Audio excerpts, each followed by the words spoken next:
So the narrative of black people in the United States was, you know, you came from these primitive, savage people who had no history, and everything you are, we made you. Strip the African of his knowledge of himself.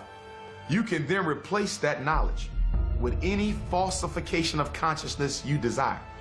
Once you take from me my knowledge of myself, you can then tell me those lies. Racism is what we are all living and breathing 24/7.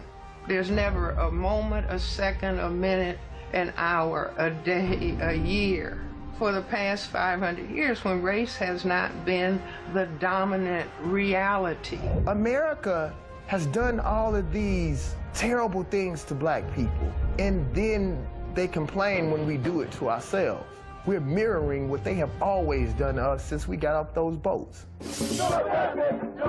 It's easy to sit up somewhere and talk with black people about black people, but it's not so easy to have to sit up and look in white people's face and talk to them about white people. Now that's what I know. 43 million black people. I think that probably 10% of our community at this moment in time would have a real consciousness about their ancient and modern history. That 90% of us don't have a clue of who we really are. My mom used to say, you darker, work harder. The darker you are, the harder you have to work, the smarter you have to be. Folks were breastfed on racism.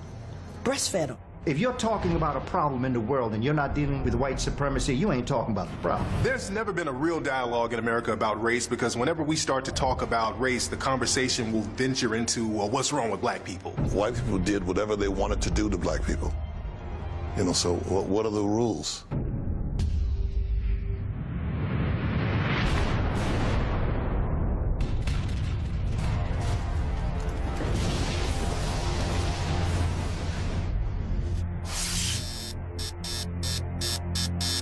African-American people have been constantly looking for the rules in America. Our whole experience here, we want to know, what are the rules to be accepted by the dominant society?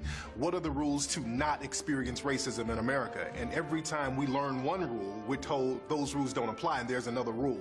When African Americans were first dropped off from the slave ships, we said, okay, what do we need to do to be accepted by the dominant society? We were told, well, if you change your name from those African names, we'll accept you then. So African people said, okay, we'll change our names. Can we be accepted? They said, well, no, not quite, because now you're using that voodoo and that African religion. If you take on our religion, then we'll accept you. So black people said, well, that's not a problem. I mean, we're familiar with Christianity because we have a version of that in Africa. The whole European Jesus thing, that's a new thing for us. But if you'll accept us and you'll lay off the racism, no problem. We'll be better Christians than you. Can we be accepted?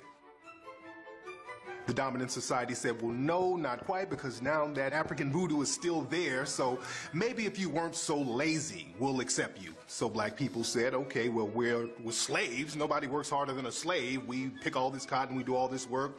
Nobody works harder than us. Can we be accepted? So the dominant society said, well, no, because now slavery is over and we don't need your work no more.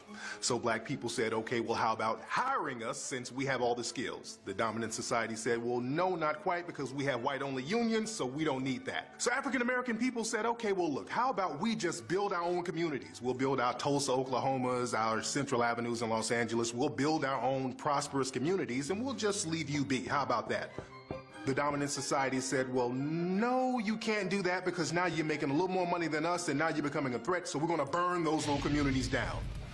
So black people said, okay, how about this? We'll work for you, just hire us, we'll keep our heads up, we'll have dignity, will you accept us? The dominant society said, well, no, because you're being uppity now. We don't want uppity black folks. So black people said, okay, well, how about this? We'll just shuck and jive. We'll be entertainment for you. We'll tap dance, skin and grin, coon, do whatever. Can we be accepted? The dominant society said, well, we love the entertainment part of you, but we can't really respect that, so we won't accept you.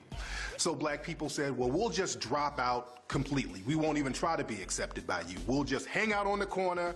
We won't even try to become part of the dominant society. We'll just hang out in front of the liquor store. If we see something we like, we'll take it. We'll just do our thing. The dominant society said, well, no, you do that, we're going to arrest you. So black people said, okay, well, how about we just go in the house? We'll just get crumbs from you. We'll just stay in the house and watch TV because that way we can escape racism. But the thing is, when you look at television, what do you see? Negative image, negative image, negative image, negative image of African American people. So the bottom line is there are no rules for the dominant society to accept black people as a whole. All the rules are there to keep you marginalized. And that brings us to rule number 1. Keep people confused as to what racism is.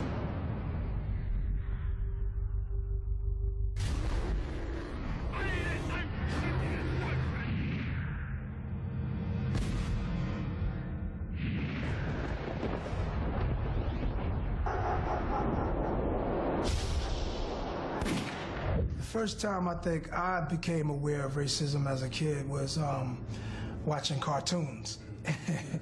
And then, I mean, they have like, you know, cannibals cooking up people, and the way that the illustration was, you know what I'm saying? It was like, wow, like Africans don't look like that. Like, come on, guys, I get you making a joke. It's fun to poke little fun jokes at people's different characteristics, you know, and point those out. But it went overboard when it came to Africans and cartoons. Because racism is not a noun, it's a verb, it's an action. And in order for a person to practice racism or to be a racist, they have to not just have prejudice, they have to have power to influence the success or failure of another group's life. That's a racist, and we don't understand it. We think it's just not liking somebody. Racism has to do with power. For example, a black person could stand on the corner and say every negative thing they could think of to say about a white person. They can't determine where the person lives, how much money the person is going to make, you know, whether they're going to have health care. So racism is a power dynamic. It is a power system dynamic, and black people are the victims of racism. Calling a person names is not the same as being able to control every aspect of that person's life. Racism means to control somebody's faith and destiny. I can hate you because you're Jewish, I can hate you because you're Irish, I can hate you because you're German. That's prejudice. America was founded on racism. There's no institution that can get away from the founding principles of its origin.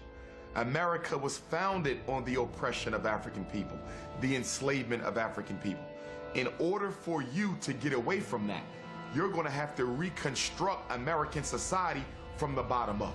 Well, if you are struggling for your genetic survival, then the threat to your genetic survival has to become a target. And the black male is perceived as the threat to white genetic survival. It's because only males, whether they're white, black, brown, red, or yellow, can impose sexual intercourse. Females cannot impose sexual intercourse. So if the male, and if the black male is perceived consciously and or subconsciously as the genetic threat, then he has to be attacked. And so this is what we see, whether it's unemployment, incarceration, failure in school, because there is war going on. The cloak of Obama, under the illusion of inclusion, as I like to call it, black people are suffering more now than they did under both George Bush and Bill Clinton. Our unemployment rate is higher. Our incarceration rate is higher. Every index of so-called progress for blacks is worse under Obama than the 2-3 previous presidents. You always put a black face in office when you're about to take things back from black people. Let's be clear. I'm not suggesting that black people don't hate white people. There are plenty of black people that go, I hate you. I hate you. I call your names, get pictures of white people, throw darts at them. But you still get the loan. So the fact that black people don't like white people doesn't mean they have the power to affect them as an entire group. See, white ain't a color, it's an attitude. And you got to have big bucks to be an attitude. But here's what they didn't hide. They said if you have 1/32 Negro blood, you're a Negro. Now think about what they just told you. This is a cat who don't like me. He said if you have 1/32 132nd Negro blood in you. You know what that really means? In order to equal one Dick Gregory, you got to put 32 white boys next to me. Are you crazy? Black people look at racism as a moral issue. And when you look at racism as a moral issue, especially for black people, you automatically relegate racism to the realm of religion. That's a problem, because now the solution to racism becomes baptizing or Islamicizing white people into the righteousness of God and equality. And the problem with that is that the church and the mosque, ironically, have been some of the biggest perpetrators of history, of racism in global history.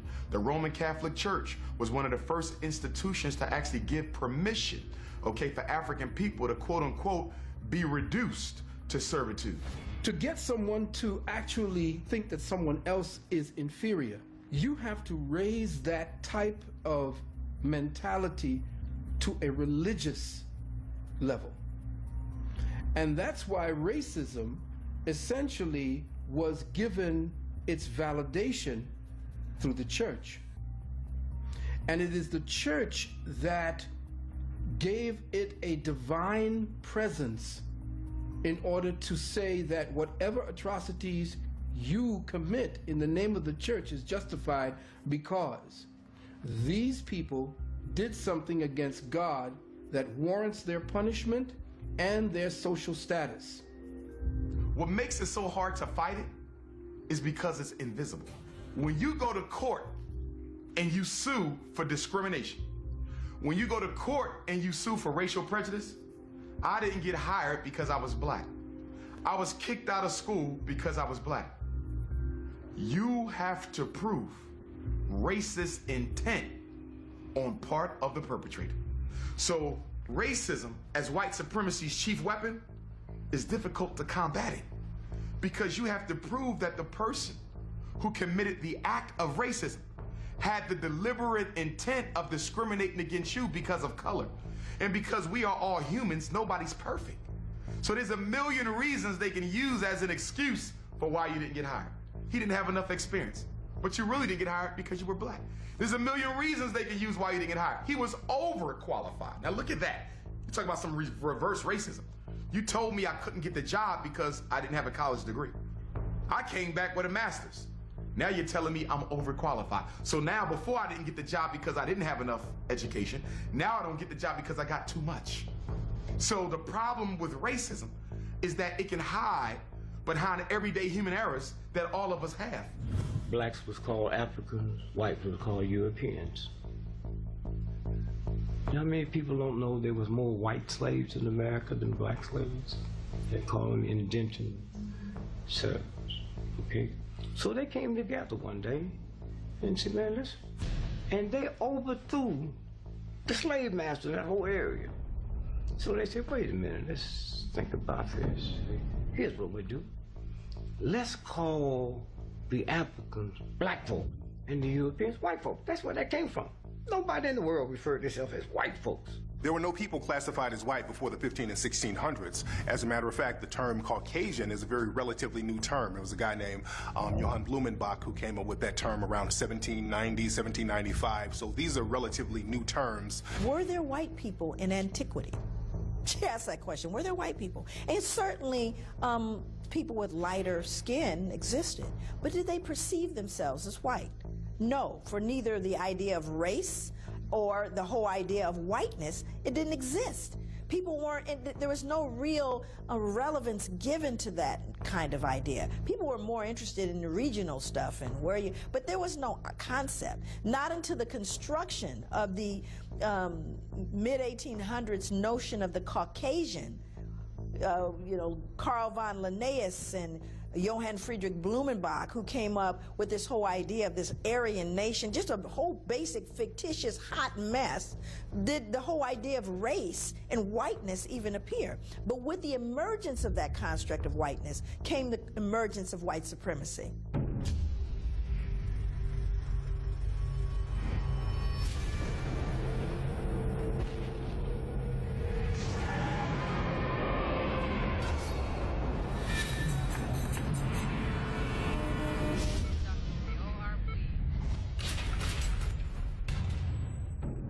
To know your history is everything, no matter who you are, especially black, because you're constantly being told that you were nothing but a slave. Constantly. No one began as a slave. That's not what God put you here for. If you know anything about the history of slavery, that's the first thing that they did. They beat your history and your native tongue out of you. And what's amazing about America, even the state of Texas, the school board is now expunging slavery out of the books, so they won't have to be held accountable for what they did. It's going to be difficult for people to prove intellectual inferiority. That's why even in our textbooks in school, they don't like to teach our children about black inventions. Because even greater than our African history are our American inventions. Because from nowhere, you're coming up with things that revolutionize the American social and economic order. Well, basically, there is a proverb that says that the only thing that peoples of European descent ever created was the patent office, because they stole everybody else's ideas and put their name on it. During slavery, because you were the property of your master, a lot of what we invented was automatically given credit to the master. The credit was forwarded to the master because we was property. We weren't allowed to take fame or notoriety for the things we created. Anything that made work easier. Why would white people want to invent something that make work easier when they had black folks to do it? You have a huge incentive to try to get things to move smoothly so that, you don't get any more lashes. Or somebody doesn't now have to sell someone else in your family. There was a lot of incentive to create inventions. And that's another thing. Most of our black inventors had to deal with idea theft. White folks would come in and say, we did it first because we didn't necessarily know the process or have the money to patent our inventions. So white folk will find out what a black person invented and go do it real fast and get their application in, because back then the process wasn't as thorough as it is now. Whoever got their application in first to the patent office, that's who got the patent. So we got thousands of inventions by black people. We'll never even know it because of the fact that they were stolen. They don't want anyone to know that we invented things. If it wasn't for black people, white people couldn't take a dump. A black man invented the toilet, and he just made it white on purpose. A slave by the name of Black Sam, Eli Whitney's slave, created the idea for the cotton gin, and his master took it and patented in his own name. How could he do that with no benefit of books? He wasn't even allowed to learn. A lot of people assume just because African slaves were illiterate, they were ignorant. And there's a real big difference, because African people, they had a very elaborate language or elaborate languages over in Africa. When Africans were brought over here, they were taught a bastardized version of English, and they weren't even allowed to see the language written down. And they were taught the language by lower class Europeans who were living in the South. So even though there was that major obstacle, blacks still did phenomenal things. Thomas Edison was known for stealing people's inventions. He was known for taking the inventions of a few African-American inventors. Lewis Latimer, Granville T. Woods actually went to court with Thomas Edison, and Granville T. Woods actually won his case. Thomas Edison tried to bring Granville T. Woods to court on that invention. And I just saw a commercial for Mazda, I believe, cars, where they said, here's a man holding 1,000 patents. Well, 90% of them he stole. Alexander Graham Bell and Thomas Edison, who are probably considered America's two greatest inventors of all time. But guess who was designing their blueprints for the patent application? A black man. Now let's think about this for a minute. If you invent something, why do you need me to do the blueprints for the patent application? If it's your idea, how in the hell can I do the blueprints for it? You can't do the blueprints for my idea. I have to do them. So if Latimer is doing the blueprints, if he is your chief draftsman and he's doing your blueprints for your patent application, Alexander Graham Bell, did you invent the telephone, or did Lewis Latimer invent the telephone? Thomas Edison had a whole troop of people that was in his sweatshop, and depending on the invention, he would hand it over to that particular department and tell them, see what it is that does, and then do something a little different, and we'll patent that. And when he took Granville T. Woods' information and tried to make it his own, the court said no. The watermelon and black people stereotype, that came and that was popularized by Thomas Edison. Around 1890, Thomas Edison put together this Nickelodeon reel.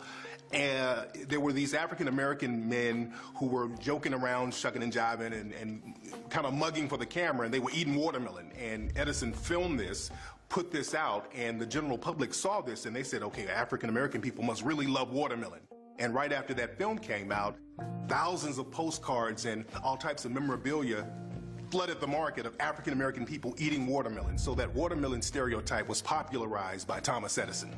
A lot of people don't know there's an African-American male who is significant, has patents on the first major computer chips that made computers operate.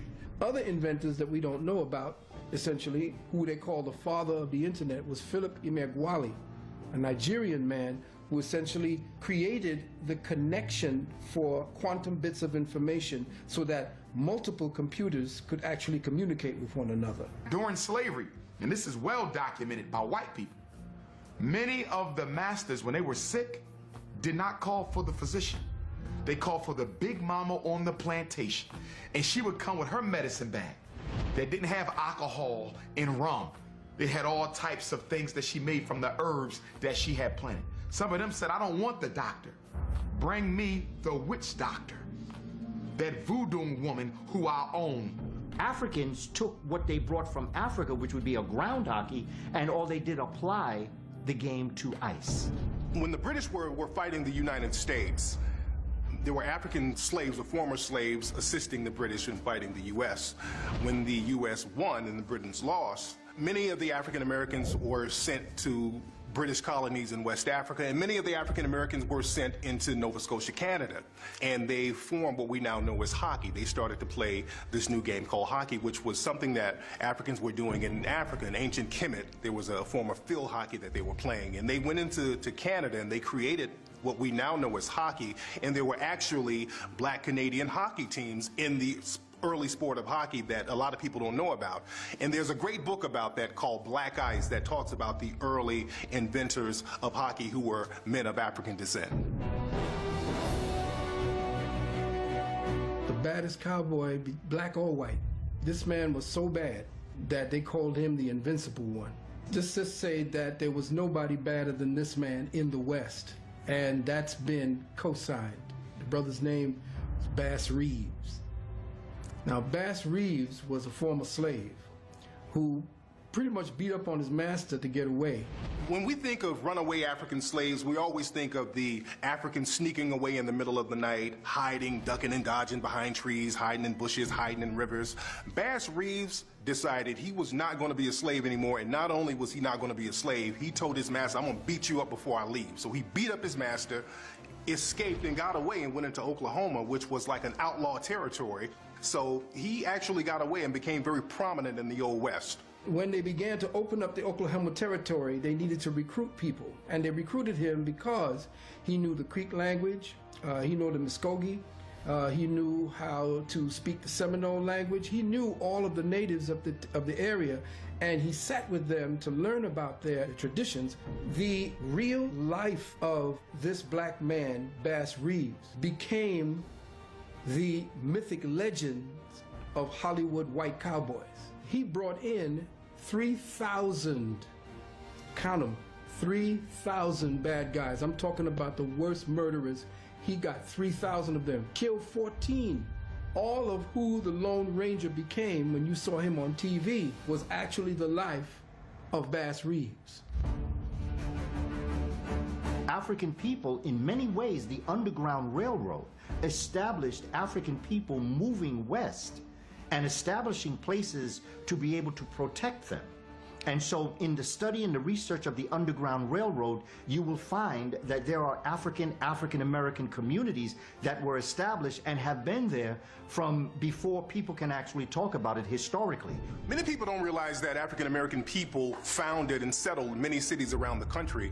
Buffalo, New York was founded by a black man. They called him Black Joe Hodges. Many African-American people had a less volatile relationship with the Native Americans. A lot of the European settlers, they were beefing with the Native Americans. so they couldn't go into certain areas peacefully. But a lot of African American settlers would go in there, and they had somewhat of a camaraderie with the Native American people. In Los Angeles, 44 African American families came to Los Angeles and founded Los Angeles. The governor of what was then known as Alta, California, which is now the state of California, the governor was a man of African descent named Pio Pico. And there's a street out here in Los Angeles called Pico Boulevard named after him. You had an African-American woman named Biddy Mason, who was a very wealthy landowner in early Los Angeles. So African-American people were very prominent in founding many cities around America.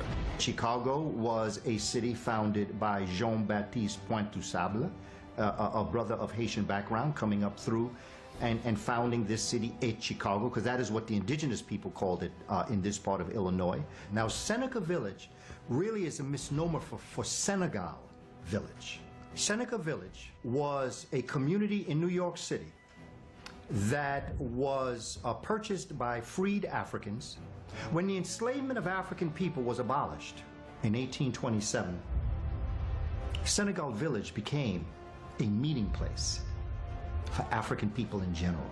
The backstory, it is believed that Senegal Village became part of the Underground Railroad for African peoples. Starting in 1855, you're going to have people start to call it a shanty town, where people who are squatters live. They're going to demean the importance of Senegal Village. Going to say, you see all these African people moving up in here, and they're squatters, they don't belong there, and we need to create a park. And so they begin to put themselves upon the people. Finally, the mayor signs an edict saying, eminent domain, you got to get out. And so by 1857, the last Africans were forcibly removed from their homes. What's interesting about Central Park, it was once an African-American community, Seneca Village, and now there's an ancient African monument. There's an obelisk in Central Park right now that's from ancient Africa, from ancient Kemet, and a lot of people don't even realize it's there. A lot of people think that the enslavement of African people was only down south. That's not true. The largest plantation in the 13 colonies at one point in history was in Brooklyn, New York. And you know that area down there, down by Battery Park, where they used to bring the ships into that area, the port. And they would dock the ships, and they would bring the Africans up out the ships, and they would walk them across to be sold. However, what they did was, because they couldn't sell all of them, they used to put them in different prisons along this particular path. And then they would march the Africans that they were ready to sell down the street, down a street called Wall Street, down into a place we today call the New York Stock Exchange. African people were the first stocks and bonds sold on the stock exchange. There's a movie by Bruce Willis that will show you the prisons that are underground the stock exchange building. Wiley Jones was a former African-American slave who went into Arkansas. He stacked his money up and he became a railroad owner. He owned a railroad system, and the city of Pine Bluff, Arkansas ended up buying his railroad system, and that system is still owned by Pine Bluff right now. The Patterson Car Company was a car company founded by former slaves, African-American men, and the Patterson Car Company was the first African-American car manufacturer in the country, I think the only manufacturer in the country. And what's interesting about the Patterson Car Company, it was in Ohio. Their cars were considered higher quality than the Model T cars that Henry Ford had. The DeRay brothers, Ford and them stole it. That's why all over the world, Ford never gets credit for inventing a car. He gets credit for mass production. The cars began coming off the assembly line at the rate of 1 every 40 seconds. Until that, they take one car and put it together. One car and put it together. But where did he get that from? George Washington Carver. George Washington Carver was never around black folks till he went to Tuskegee. His mother and father died or was killed, and a white family adopted him from Iowa. You know, black folks in Iowa, except football players. So he went to grade school, high school, and they didn't have no segregated school. They didn't have enough people. And so now George Washington Carver leaves after he gets all this education come out there. He goes to Tuskegee. Henry Ford came down to visit, like he always see his friend. He said, Mr. Ford, I got something here. Study plants. And so if you take this back and give it to your engineers, they can build more than one car at a time. He took it back. Mass production all over the world is called the plant, right? Everybody made joke of him because they said, well, you know, but the plants are talking to him? You know, is this how he's getting these properties of these plants? And George Washington Carver, in his quiet, dignified way, said, well, who taught me? I'm not saying that they talk to me like they got a tongue, but I can look at a plant and see what it can do for the human family. The military came to George Washington Carver, and they said, we need you to do something for us. Can you invent something that out of it we can get paint, glue, ink, and plastic? Yeah, I can handle it. They tell me how smart black folks are. I can handle it. So he came back, called soybean. Now you want to hear something funny? The #1 cancer group in America is vegetarians. Because you wasn't supposed to eat soy. When he got to Tuskegee, they thought he was gay. No association with women, high-pitched voice, they thought he was gay. The finest use we've been able to make of peanuts is in the treatment of the after effects of infantile paralysis. And he'd rather for you to believe he was gay than tell you that them white folks that adopted him castrated him so he couldn't have sex with their daughter. Like, who wanted them, huh?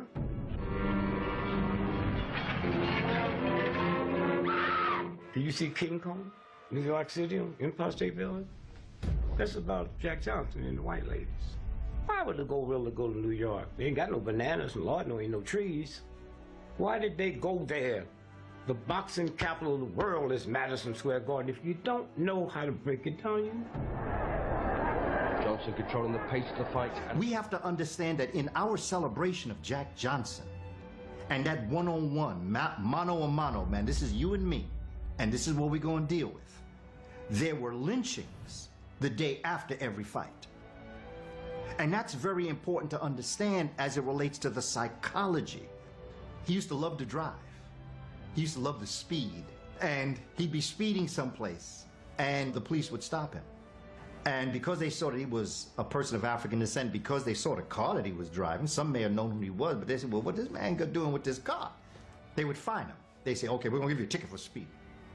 Here's a $500 ticket. $500 for speeding back then? Story has it, he'd give him $1,000. He said, because I'm speeding back. In the sport of boxing, there has always been a need for the great white hope in boxing. Since there could not be one in real life, Hollywood just created one, and that's what the Rocky movies were about. They were giving out the awards in Rocky 1, okay, the Oscar. And Muhammad Ali came out, and he was the one that gave Sylvester Stallone the award. But can't you see I'm working? I'm the real Apollo Creed. You stole my ship. And Ali, in his most powerful way, came out and said, you know that story was about me. He said, you know that was about me. You know that y'all dream about beating a black man. He said, but you know what? The only place you'll ever do it is in Hollywood.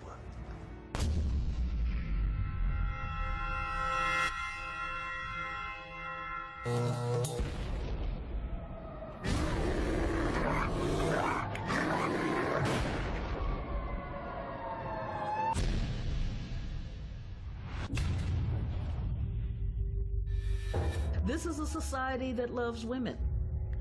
This is a society that loves motherhood. This is a society that loves babies. Just not black women, black motherhood, black babies. There is no more fierce warrior than a black woman. We just got the fierceness in the wrong direction. You know, we just got it all backwards. If we decided to stand up and stand up for you and say, no, you're not going to say that about him, or every time something said about him, we said, no, that's not true. That's the first thing I said on television. Oh, no, he's a good man. He's the best man there is. Well, that sound is not in the airways, because ain't nobody saying that. You know, if we started taking that position, all things would change for you. The image of the black woman has consistently been complicated. So, you know, you get the mammy image, right?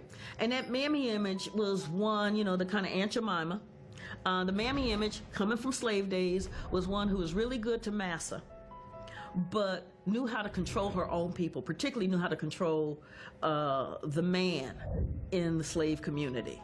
And so whereas she's like all huggy, snuggly with the white child and yes, whatever you need, when she was back in the slave cabin, she's domineering. You have the concept of the African woman as the Jezebel. She's free with herself. And then you have the mammy complex, where you have the heavier set woman. Neither one of them is wrong, neither one of them is bad. That might just be their attitude. But they could be good, solid people. But in order to assuage your conscience, in order to make you feel better about yourself as to why you raped her or why you beat her or why you treat her the way you do, you say, well, she ain't nothing anyway. So that's how I'm going to make myself feel better while I mistreat her. Their sex is promiscuous, right? And how do you know? Well, this is literally out of a medical journal. Their protruding buttocks and genitals were offered as evidence of their pathology of lust. Because they had big butts. We accept you as you are, exactly, and you are beautiful to us in that way. But we don't believe that because of outside interference. And so they've given us this artificiality as a concept of what beauty is. And so we want to have all these other things which are still mimicking white women. We have seen hot combs in Egypt. African women did use hot combs on their hair. But they did not have a woman of European descent who they were emulating to look like that. 6% of America's population. 98% of fibroids in America, black women. The next highest group, Jewish women. What they got in common? Nappy hair. How come my mother never heard of fibroids? How come they didn't get fibroids? You can't catch it, it ain't a disease. How we getting it? Perms. When we start using perms, those chemicals go through my skull. And that's how I get fibroids. Now, fortunately, there is a trend out there where the sisters are coming back natural a little bit. Now, part of that was voluntary, and the other part is that those perms have burned up and messed their hair up a lot. They're having to go natural now. And the other thing is that wearing those tight braids on the side of their head has pulled out spots around their hair. Some of them, the hairline starting back there, you know, because of the braids being so tight. We're not in the African sun. It's not creating the same type of oils on our scalp as here in the hills of North America, where you have 4 different seasons and terrible weather. And so that hasn't worked on our hair, even though, you know, and some of that hair is made from raccoons, horses, hyenas. It's made from anything, and they put it together, ship it over here, and sell it to us. I was getting a doll for one of my daughters. There was a white mother and a white girl, little girl, in the doll section. And the mother said, you can have any doll you want. I saw, you know, I just watched the little girl. She was walking around, and I was looking at dolls, too, and I was looking to see which one. And all of a sudden, the little girl took a brown doll, a black doll. And the mother said to her, why do you want that doll? She said, because it's pretty. She said, no, it ain't pretty. And not only that, it don't look like you. That's what a white mother told a white child. It don't look like you, and it's not a pretty doll. What happens to the black child when that young white girl meets that black child? What's been ingrained in that little girl's head? See, the adults are the problem. We have more power as black women than we will ever understand that we have. And so they come to the people with the power when they want to control a group or a nationality. Teach a child that you are beautiful. I had a little girl say to me, my nose is too big. I said, well, can you breathe? She said, yeah, I can breathe. I said, well, your nose is just right.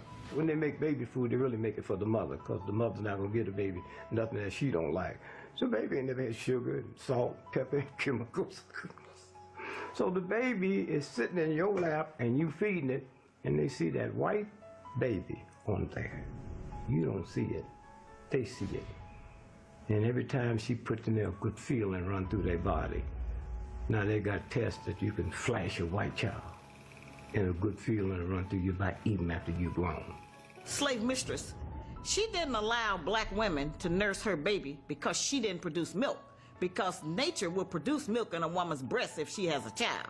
So they had their own breast milk, but it was not the same nutrients as that black breast milk. And that's why they put their babies to our breasts, so that we could give them all the nutrients and put all of those vitamins and everything into that child that they needed so it would grow up strong and healthy like our babies were. There's a case called the Buck versus Bell case that makes it perfectly legal for the government to sterilize a person without their consent.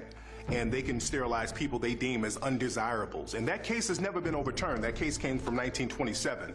And right now, a lot of African-American women are being sterilized in prison. A lot of African-American women are being sterilized with birth control. So a lot of people don't realize that this sterilization process is real and is perfectly legal in a lot of cases. And they're not only coming after us for birth control and get us to sterilize ourselves so we can't produce, they're coming after us for our stem cells.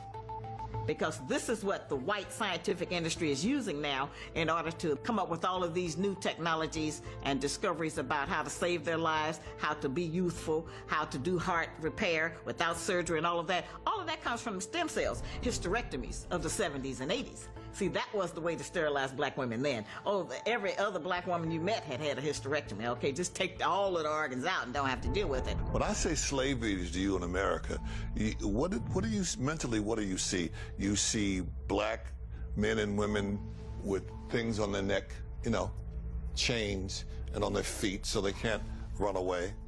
You know, that's what you see. You don't see that on children. Children are going to follow their parents. You see children running free, following behind their parents. The 1700s, there was an act called the Casual Killing Act in Virginia. And what this was a law that said that if you killed someone, black, as a result of correcting them, but it would not be considered a felony, but anyone accused, so giving that punishment would be basically free of any punishment or any wrongdoing, called the Casual Killing Act. Stay with me.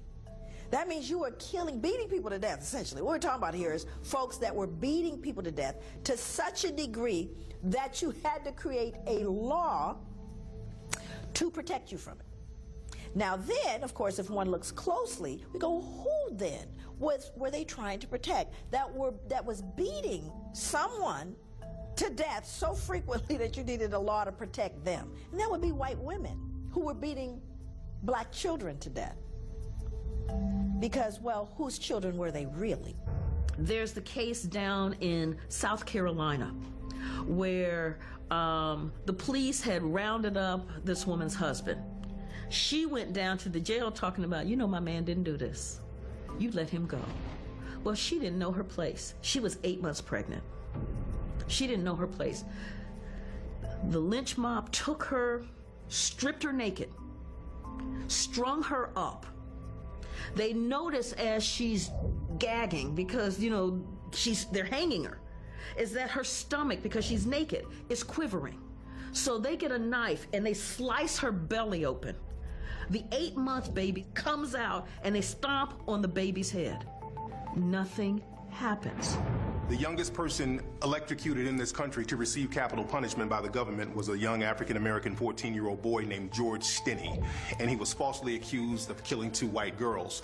Recently, the government is trying to issue a pardon for him, and that's what they do a lot of times.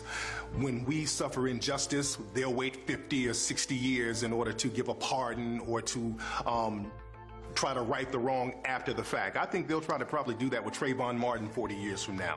That was sad what happened to Trayvon Martin, and I felt so badly for his parents. Nobody wants to outlive their children, okay? But do you hear his name anymore? Very rare. And one of the other reasons is that they started a Trayvon Martin Foundation. Well, blacks ain't got no foundations unless they're supported by white money. Okay? And part of the agreement for the foundation is that no more of that race stuff. We're going to work for the humanity of man. We're going to work so we can all get along and in unity or something. You know, all of us are the same. And that's the nonsense you go. And so his parents had to pull back on that talk they were talking at first. So about 4 or 5 black police officers, big guys, I'll never forget, because I looked up and they like had muscles on top of muscles. These are some big brothers. And they showed up. And I'm assuming they want a book or something. And this guy has a stack of 8x10 glossy pictures. And he hands them to me, but they slide, and they're all lynchings. And I didn't look at them at first. I'm going, well, yeah, I'm really familiar with lynchings, done a lot of research. He goes, no, you're not familiar with these. So I look at them in their contemporary lynchings. He says they're telling us these are suicides. And you're seeing all these different bodies of all black males.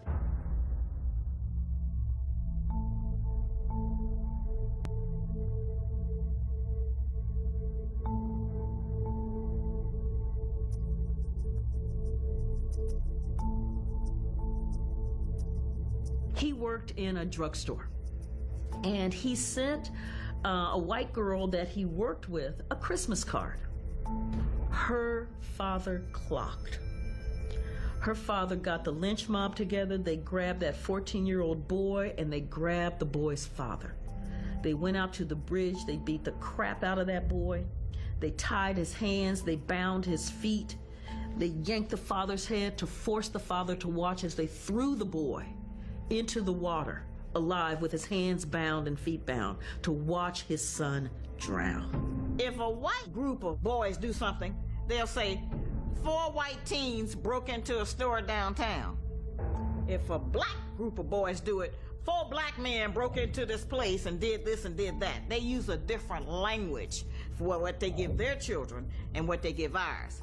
If the black boys do something, they put their faces right up on the camera. I don't care how old they are. That's where the new ruling came from about trying as an adult. That was against you, okay? And then if a white boy do something, they put a screen over their face, or they'll show the back of his head. And I say if a person just turns on the television, you put a child in front of the television for 6 months, they will learn racism, white supremacy, because they're seeing white, white, white, white, white. White, white, white, white, white, white, white, white, white, white. Then maybe a black image.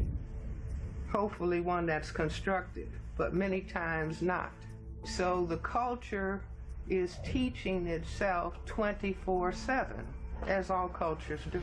If you look at what happens in our schools as it relates to institutional white supremacy, you still see the child being impacted horrifically by the miseducation of the child and their minds. My argument is psychologically that when you have a young woman of European descent, 23 years of age, in a classroom of children that are in the 7th grade, 12, 13, 14, there's going to be very serious social problems in that classroom.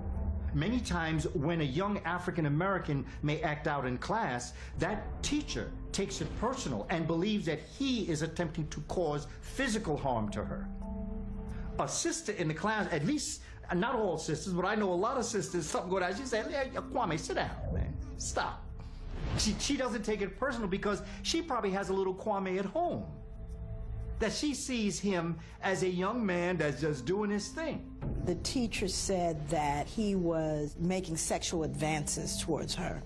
He was 10, first of all. That's not a good thing to go in. You know what he did? He flipped her the bird.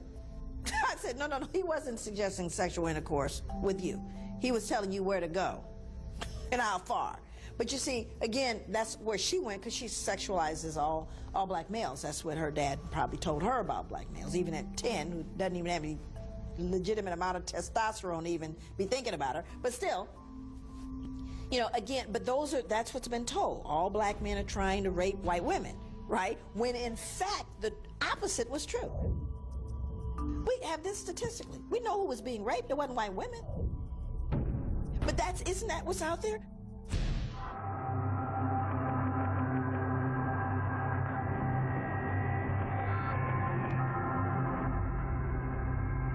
Body parts. They've been selling body parts. That's old. That's not new.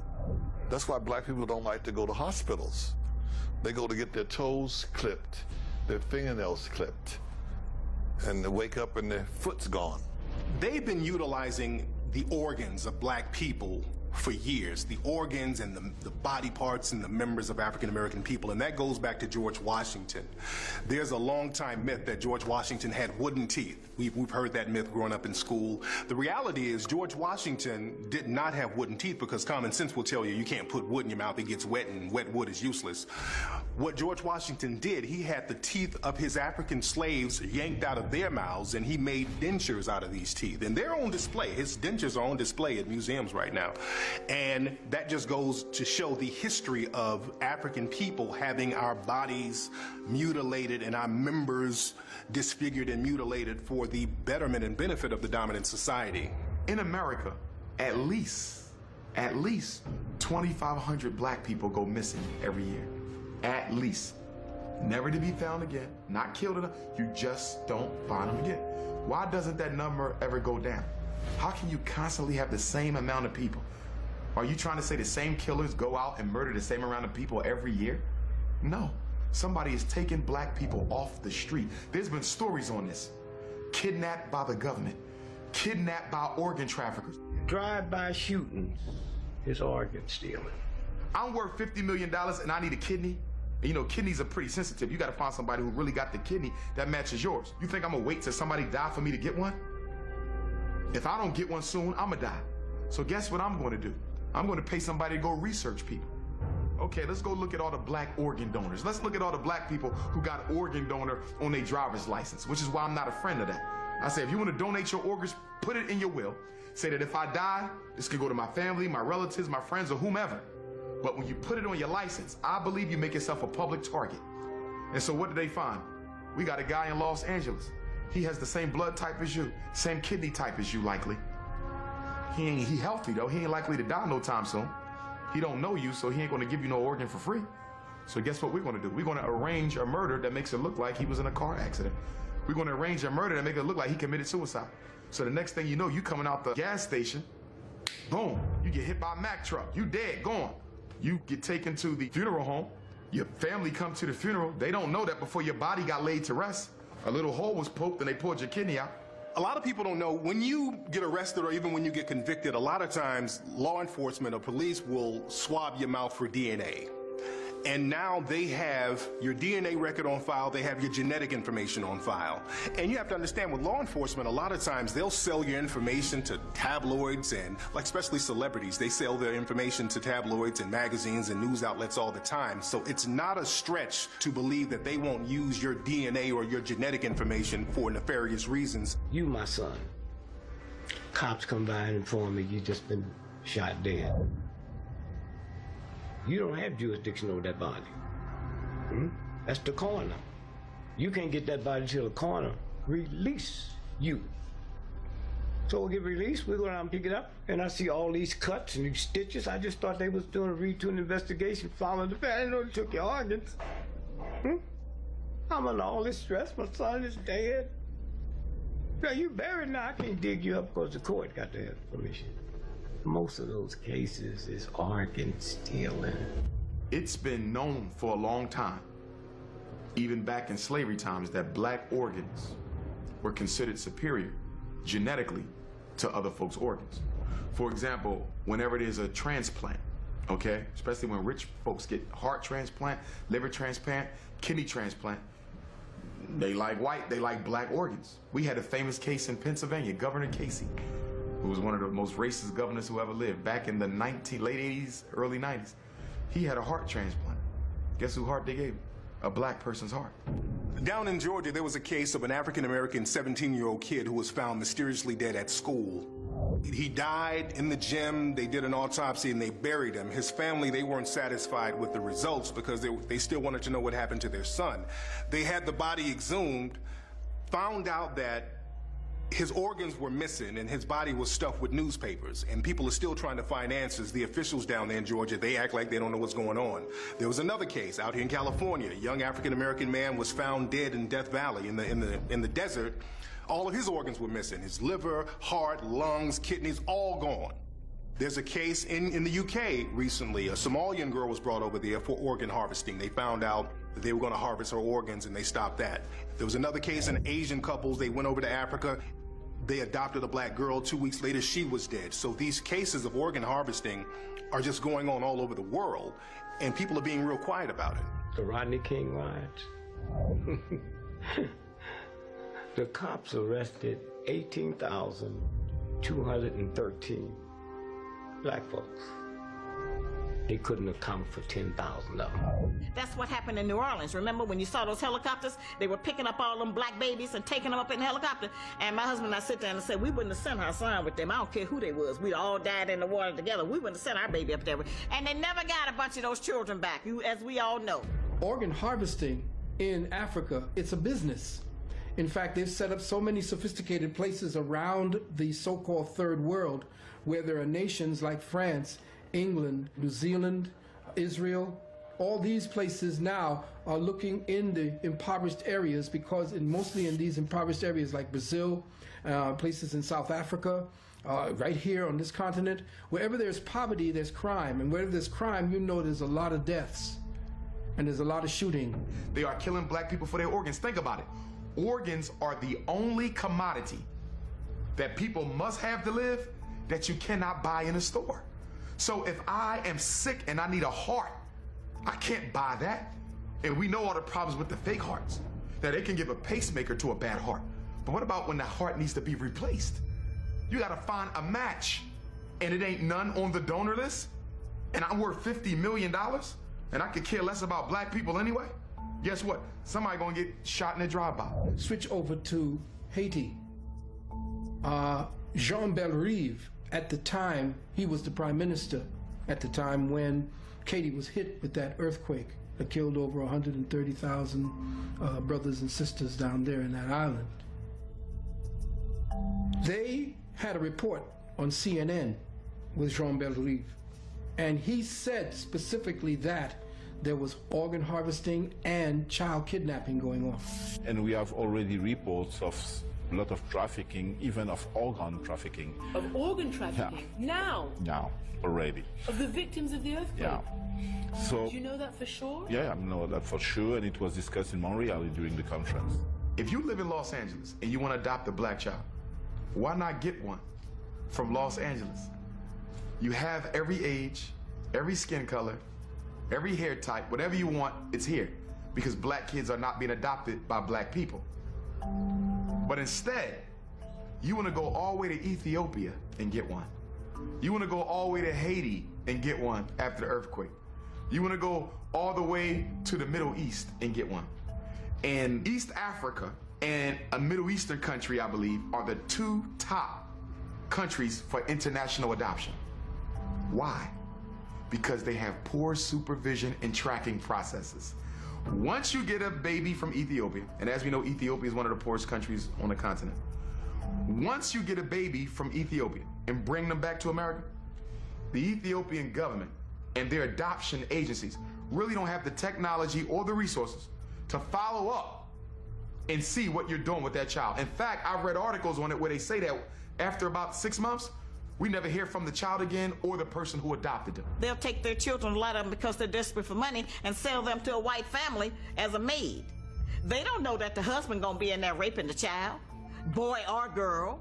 They don't know that that child may have to sleep out in the garbage, eat garbage. They don't know really how it's going to be when they get us alone and there's no help coming and no sanctuary for us. If I want to create a domestic slave, domestic slavery, what better way than to get a child from Haiti who's dying to leave Haiti because they've been poor their whole life, and now they're 9 years old, bring them to America, and after all, I'm a Hollywood superstar, okay? They see me on TV every night. I got a mansion with 3 swimming pools. They've never seen nothing like that in Haiti. And then I tell them, you don't even have to go to school. All you have to do is stay here and do what I tell you to do. We need you to clean this, fold that, buy this, run these errands. They are adopting black children and turning them into domestic house slaves for rich white people. And they will never get in trouble because the black children see this change of life as a blessing. I'm not going to tell. They don't make me go to school, but look how I live. I live great. Yeah, I'm a slave and I don't get paid, but look how I live. I'm living great. There's a movie that came out a couple of years ago, and you can watch this movie on Netflix. There's a movie called I Am Slave. It's the true story about an African girl who was kidnapped, and she was brought over to Europe, forced to work as a domestic, and she actually escaped to tell her story. And this is very common. That's going on right now, and a lot of people don't know about it. As a matter of fact, a lot of times when you go to places like New York and you see a lot of domestic workers walking around with these white children, you just naturally think they're regular nannies that they hired, but a lot of these women are African immigrants or Haitian immigrants or Caribbean immigrant women who are undocumented. They're brought over and they're made to work for little or no money. So this modern type of slavery definitely goes on right now. Find themselves at a school meeting, black mother seated next to the white mother, son seated on either side of them. Black mother leans over to the white mother and goes, oh, by the way, I just wanted to mention to you that I noticed your son is doing really well. And the white mother goes, well, thank you so much. He really is. He's quite the man. He's in the TAG program. Did I mention that? He also won the science fair last week. His uncle's an astronaut. The boy's brilliant. She's thrilled to death, oozing with pride for this black mother commenting and complimenting her son. Then the white mother sits back, and before she can sit back fully, she realizes that the black mother's son is actually excelling her son. So she stops and she goes, wait a minute, you're talking about my son? Your son's the one that's really coming along. Well, that boy's really, oh my goodness, he's doing well. Black mother's response, girl, get out of here. You do, yeah, that boy's something else. So, he's a handful. Girl, get out of town. Now, the behavior is common across class. But why is she doing it, right? Now, the truth is, the secret is everybody black knows that even though she's going, girl, get out, quit talking, but that boy's a knucklehead, she's really proud. Throw that whole scene back, that you have a white slave owner come through, male or female, see a black mother maybe with her children in the fields, or a black father with the children in the big house, whatever, and that white person says to the black person, Ma, is that your boy? Ah, that boy's sure coming along. What are you going to say to him? Well, no, sir, he's stupid, he's shiftless, because I don't want you to sell him. If it's my daughter, I don't want you to breed her. Appropriate adaptation of living in a hostile environment. We never unlearned that. Never did.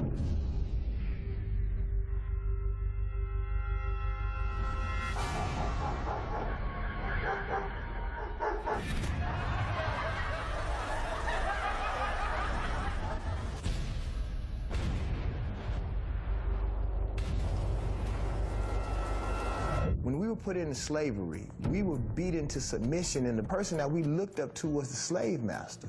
So what you have to understand, a lot of black people in America look at themselves through the eyes of the slave master.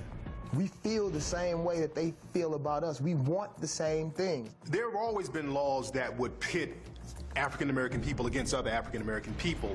During slavery, they had a law called the Meritorious Manumission Law, where African people would get rewarded for turning in another African slave, or turning in a person who wanted to create some type of rebellion or runaway slave. So there were all types of incentives to give African American people for turning on each other. I mean, all of our major organizations are supported by people who classify themselves as white. So it becomes difficult to bite the hand that feeds you. Give the illusion of inclusion. And under the illusion of inclusion, we're actually going to take them back to Jim Crow. That's what they're doing. They're taking us back as they give us the propaganda of going forward, and they do this through the who? Black bourgeoisie. Every city got a black bourgeoisie. This is how white supremacy operates. A numerical minority cannot control a numerical majority without participation from the majority. It's impossible. A lot of black secret societies are secret to the black community, because you're not secret to the dominant society, because if you're a black secret society or a black organization, either you're going to be funded by the dominant society or you're going to be infiltrated by the dominant society. So a lot of these black organizations are secret to black people. If you look at most uber rich black people, I'm not talking about the rappers, because, I mean, that's not moving the financial scope. But I'm talking about the black people that really are making money, especially the men. You don't see anything cultural about them. You usually don't see no beard. You usually don't see no long hair. They're not threatening at all. You never see them stand for anything. And a few of them may stand when all of the black people are standing so they won't look bad. Like they'll jump on the Trayvon bandwagon and throw a hoodie on and, you know, take a pose for the camera. They're not really gonna move the pose. And that's what I keep telling people. You know, a lot of black people who are doing very well for themselves, who benefited off the system being the way that it is, Why would they change? A lot of the black secret societies, they were started because many of the people were the mulatto offspring of slave masters. As a matter of fact, in South Carolina, there was a group called the Brown Fellowship Society, and they were basically freed Africans who were the offspring of the slave masters, and they didn't want to identify themselves with black, and they couldn't be accepted by the dominant society, so they called themselves brown. They settled on that. And there was a major uprising that was going to happen in South Carolina, the Denmark Vesey resurrection. And there were members of this organization called the Brown Fellowship Society that told on the Denmark Vesey rebellion leaders. Money is an anesthetic. It kind of dulled the pain a little bit. You know, well, maybe I can make it. Well, it ain't so bad. You know, well, there's some good ones out there. I mean, you know, we come up with a whole new scenario of rap to talk about once we get really, really big successful.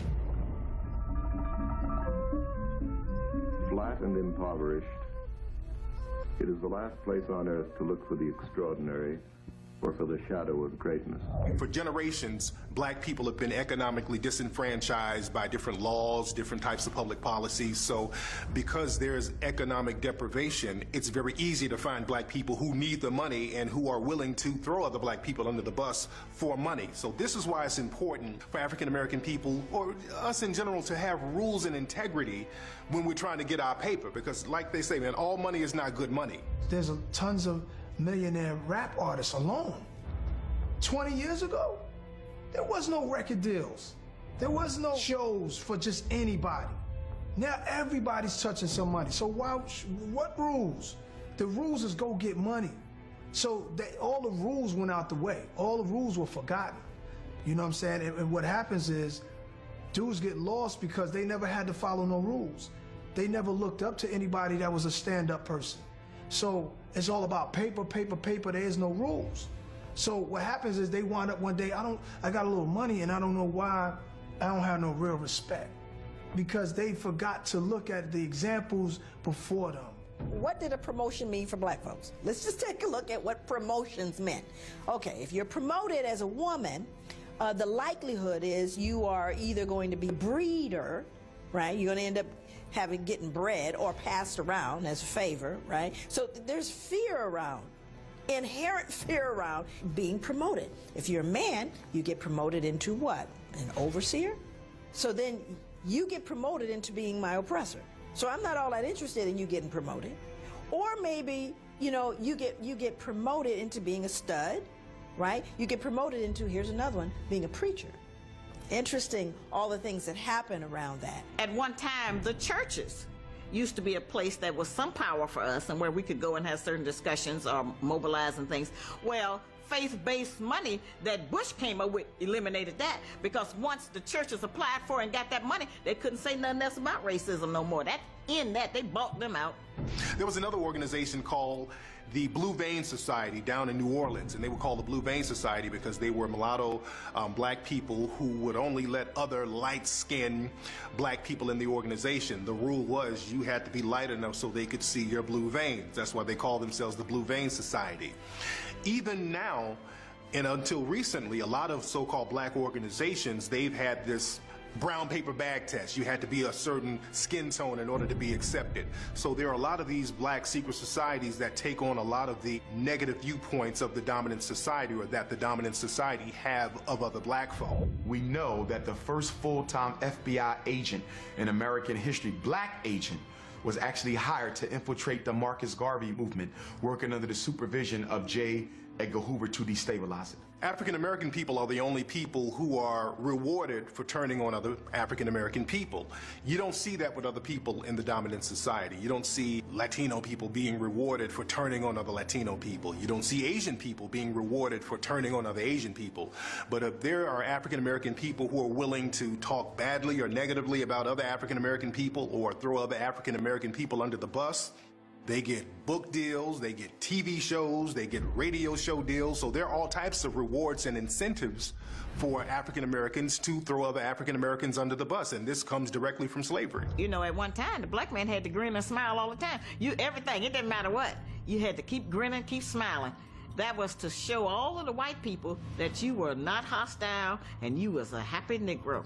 You wasn't mad about nothing. No matter how I've been treated, I'm still happy.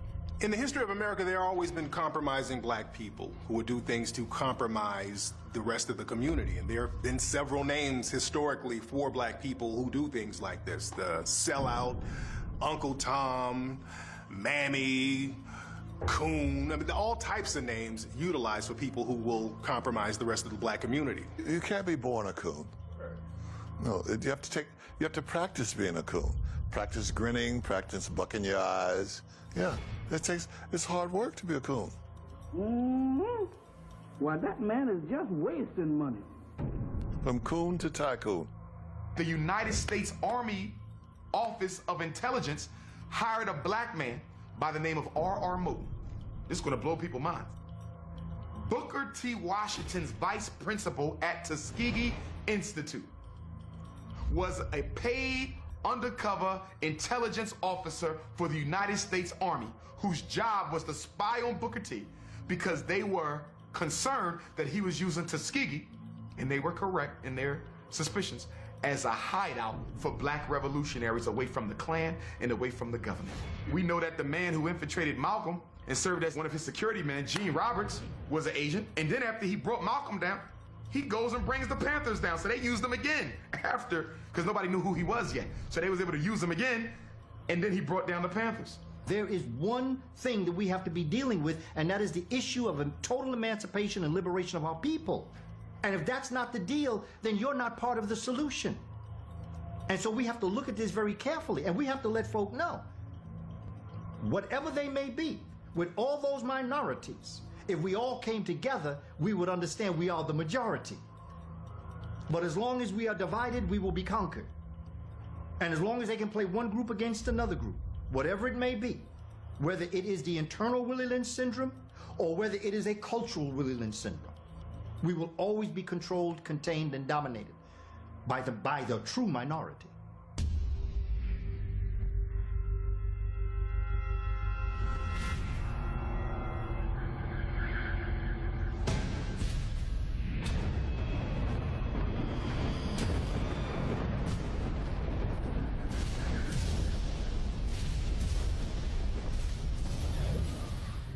Went from formal enslavement, emancipation, and so black people thought they were free. And then what happened? The black codes were instituted. In other words, if the black people had you're free from enslavement and now just spread out in the population and nobody's focusing on color, white would have disappeared. We wouldn't have a white population in America. So the black people had to be put again under control with the black codes, and of all the black people, the black men in particular. All of a sudden you got 4 million freed people. And the southern plantation owners are sitting there looking like, who's gonna work my land? Who's gonna build these bridges? Because the war was fought in the South. Bridges destroyed, train tracks ripped to shreds. The economy can't move. You know, you begin to think about if you don't have these kinds of arteries that can move goods and products from point A to point B, if you can't get stuff from the port into the interior. So part of what they come up with, they being the state legislatures in Mississippi, Louisiana, Georgia, Alabama, South Carolina, are the black codes. There was a congressional statute that was passed right after the end of slavery to deliberately control the black population. They wanted to keep the population at zero growth. Since the end of American slavery, there has been a deliberate plan to try to reduce and eliminate the population of Africans that come in this country. That's precisely why when immigrants escape from Cuba and Haiti to come to America, the Cubans are allowed in and the Haitians are sent back. See, the problem with us is they don't know what to do with us. You can't send us nowhere else. Anybody else can be sent home. They say, why they let the Chinese come in here and buy up the country? Because when they get tired of them, they can send them back. Okay? They get tired of the East Indian, they can send them back. They get tired of the Mexican, they can send them back. But the Africans, you built this. You are the only non-European in this country who has more of a right to be here than he does. So you just can't say, well, we sending all y'all back to Africa. You can't, because we the original American as well. So since we can't get rid of you that way, we got to come up with other more clever strategies to reduce your numbers and control you. If you're an older black person, you'll remember when you were a kid, your parents would always tell you to get home before the street light came on. That was a rule in the black community for years. That rule came from the sundown rule. That was like this unwritten policy for a long time in America where black people were not allowed to go to certain cities around the country or be in certain towns after 6 o'clock. When the street light came on, black people had to be out of these cities or you could get lynched, killed, arrested, or whatever. There's a great book about this called Sundown Towns by a guy named James Lowen. He talks about all of these cities around America that had these unwritten sundown laws, and they literally had signs saying that black people don't let the sun get down on you here in this city. And this was all over the country, not just in the South. A lot of people think that the South just had all of these racist laws, and a lot of these sundown cities were in the North. And what they're designed to do, they serve multiple purposes. One is to keep the black community in place. It is to know that at any time you can get got, and that there is nobody coming to rescue you. The sheriff's not coming, because sometimes the sheriff's in on it. The state's not coming, because the state's like really cool with that. The feds aren't coming, because the feds are like, well, this looks like a states' rights issue to me. And besides, we don't want to get involved in that. Nobody's coming to rescue you. Well, you've seen those famous pictures where you see those kids, those children smiling at some black person, man or woman, being burnt and lynched. That's unforgivable. That's insane. It's a form of insanity. It's airborne. It's a sickness.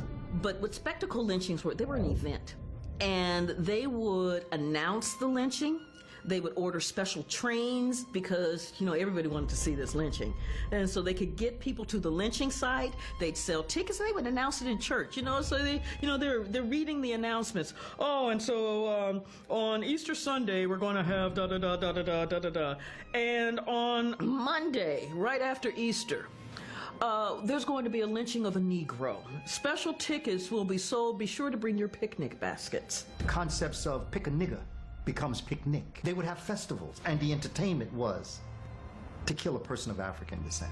This is who we're dealing with. W.E.B. Du Bois talks about, he was writing this letter to the editor. He was really upset about something, and he's walking down the street to hand this letter in, and he looks in the window, the storefront, and there are the knuckles, Sam Hose's knuckles, a black man who was lynched and dismembered. His knuckles are on display as a kind of wonderful trophy. Look what we have here.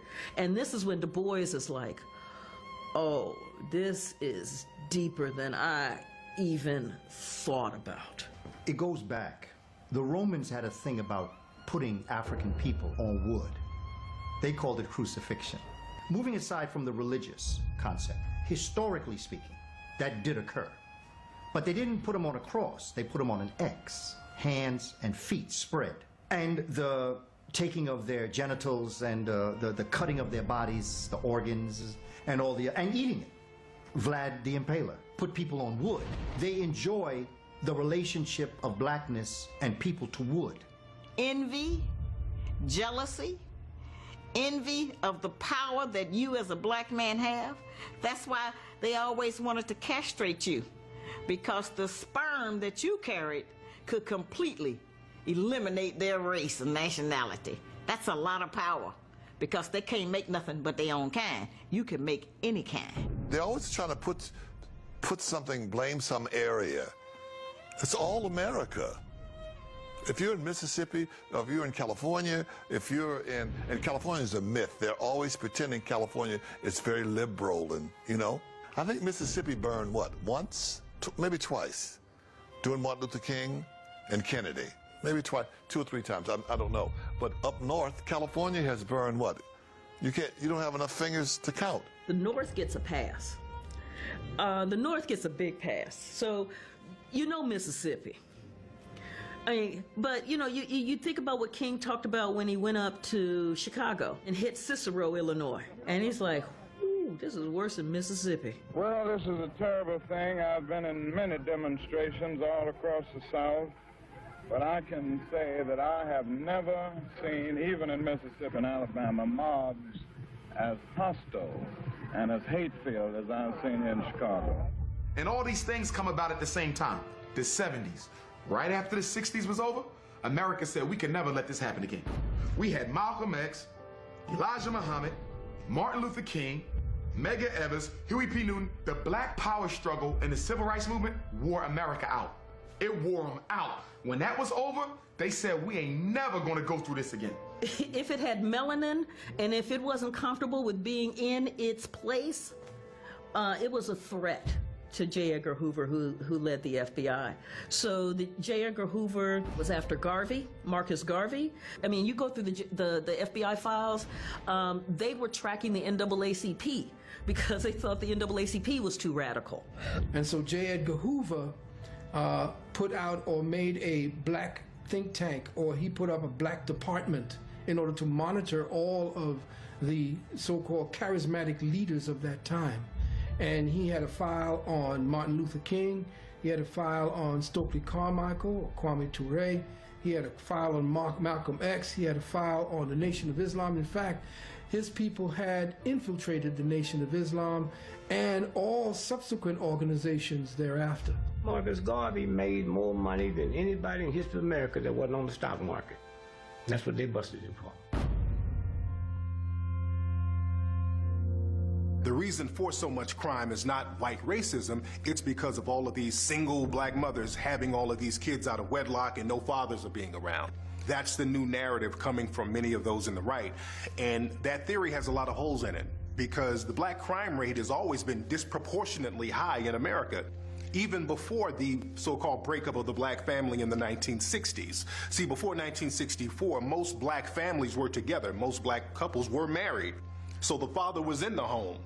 But the crime stats were still disproportionately high. Even going back to the 1920s and 30s, when most black families were together, the crime stats were still disproportionately high for African American people. So why is that? The same reason then is the same reason now. The reason why the crime stats are more high in the black community, because more things are illegal for black people to do. Even then, during the 1920s and 30s, if a black person rode on a certain part of the bus, that was illegal. If you drank from a certain water fountain as a black person, that was illegal. If you were in a certain part of town at night, that was illegal for an African American person. And even now, you have a lot of racially based laws that apply specifically to African American people and not other people. You have stop and frisk that disproportionately targets African American people. You have drug laws that disproportionately target African American people. They have something called the knockout game. There's a new law that they've made up out of thin air, and they put that on the African American community. So that's the reason why crime has always been disproportionately high, or the crime stats have been disproportionately high, because blacks are disproportionately targeted. They always say, like in the summertime, black folk don't act right. It's not that black folk don't act right in the summertime, it's just that black folk come to their senses when it's warm. Because if that were true, Los Angeles would always be in an uproar. What happens is when you're in a warm climate in New York City, those memories are reinvigorated. Those ideas come together. You visit your family more often. You eat the fruits that you used to eat back home. You start to think. And when people try to dominate you, you start saying, wait a minute, no. Psychologically, we go back to ourselves when we're in the climate that we left. During the 1960s, there was something called the Long Hot Summer Riots. In 1967 alone, there were 100 and some race riots all around the country. So Lyndon B. Johnson, he put together something called the Kerner Commission to try to figure out what was going on, why these riots were going on, why were black people tripping like this so hard, because black people normally wake up during the summertime. We feel a sense of our naturalness, so a lot of black people would wake up during the summer. So they wanted to figure out why black people were rioting at this time so much. So the Kerner Commission came up with the natural answer: black people were fed up with racism. But the government was basically like, okay, look, we've always been racist, so that ain't it. Why are they tripping now?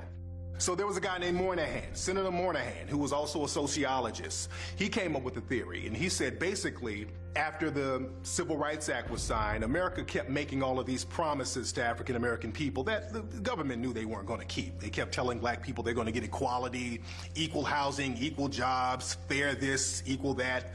And they knew they weren't going to keep these promises, and black people were getting frustrated and upset because those promises were not being met. So Moynihan came up with a solution. He said, let's put together a public policy called benign neglect.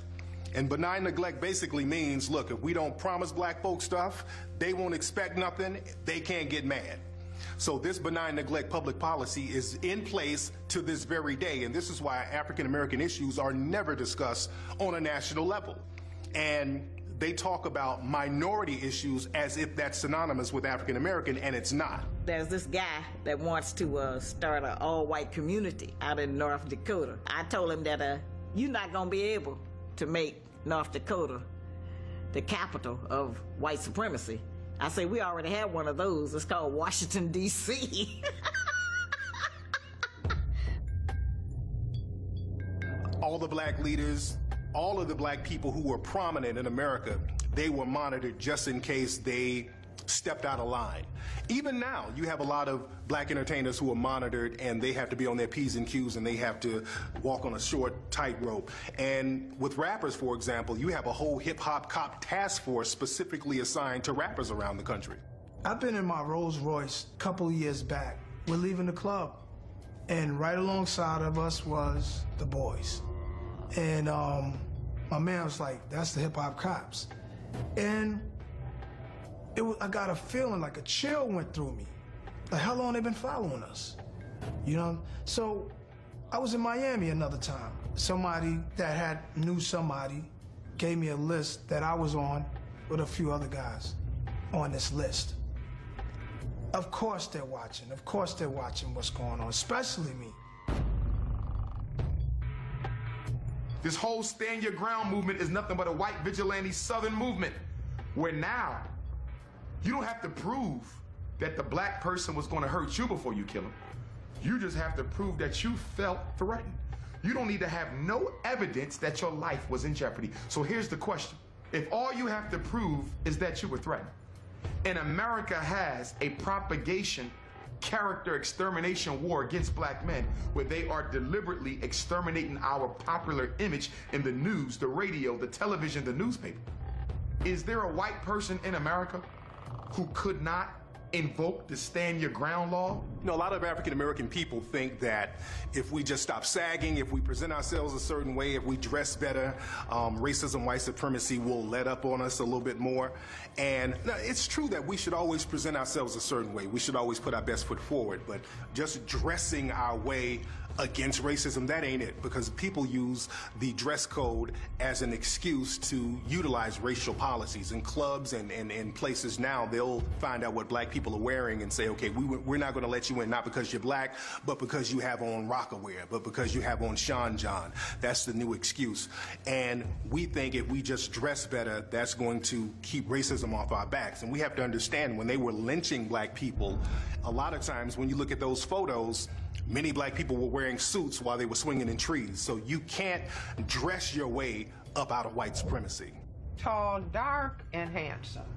If that's in the mind of, let's say, a white male person, you see, is that a part of the fear? That he will be preferred over me? Tall, dark, and handsome. When they say that, you know they're not talking about a Negro, don't they? They never call Sidney Poitier tall, dark, and handsome. They never call Harry Belafonte. That's for white boys who they know is passing for white. Clark Gable was a Negro. Rudolph Valentino was a Negro. Tall, dark, and handsome, okay? I remember in New York, they were attempting to get a prison that was going to be on a boat. It was going to be on a barge. This wasn't long ago, and you know, people said, no, you can't do that. But putting them on the barge was the idea of just keeping them out in the waters. There's always been this psychological effect of being incarcerated by water. Even on slave ships, there was a psychological effect being on a slave ship incarcerated in chains and on water, being surrounded by water, because the water itself becomes a prison. So when you're incarcerated around water, there's this sense of hopelessness. This is why a lot of prominent prisons are built near water. You had like Alcatraz, you have places like Pelican Bay in California, which is near water. You have Rikers Island in New York that's near water. So there's always been this psychological effect of enslaving or locking up or imprisoning African people around water. you see so much aggressive racism against African people is because historically, the White House has always set the national precedent on how black people are going to be treated. They've always done that. It wasn't until the White House intervened in the civil rights struggle that law and order was restored. It was the federal government that put forth to the states the Civil Rights Bill. It was the federal government that put forth to the states the Voting Rights Act. Once white people saw that President Obama had no interest whatsoever in protecting the dignity of black people, a green light occurred that allowed racism to come back in its most violent and aggressive form. I asked a friend of mine this. I said, he's white. I have white friends. I said, you feel comfortable calling me a nigga? Well, not me, because he know how I am. But are you comfortable with calling black people nigga? He said, yes. I said, would you have been comfortable 10 years ago? He said, no. I said, why? He said, one, I had a great respect for the struggle that black people went through. And two, I was afraid. I said, so if you're comfortable now, what does that mean? He said, damn, Banner, that means I either don't respect black folks or I'm not scared of them no more. And what we suffering from now, the roots was in the 70s, the decade right after the freedom struggle. That's no coincidence. They want to get to a point where more black people die every year than are born every year. Once you get to that, zero population growth, some people say negative population growth. When more black people die in America every year than are born, you can then numerically predict through mathematics the day and the year and the month where you will one day have no more blacks.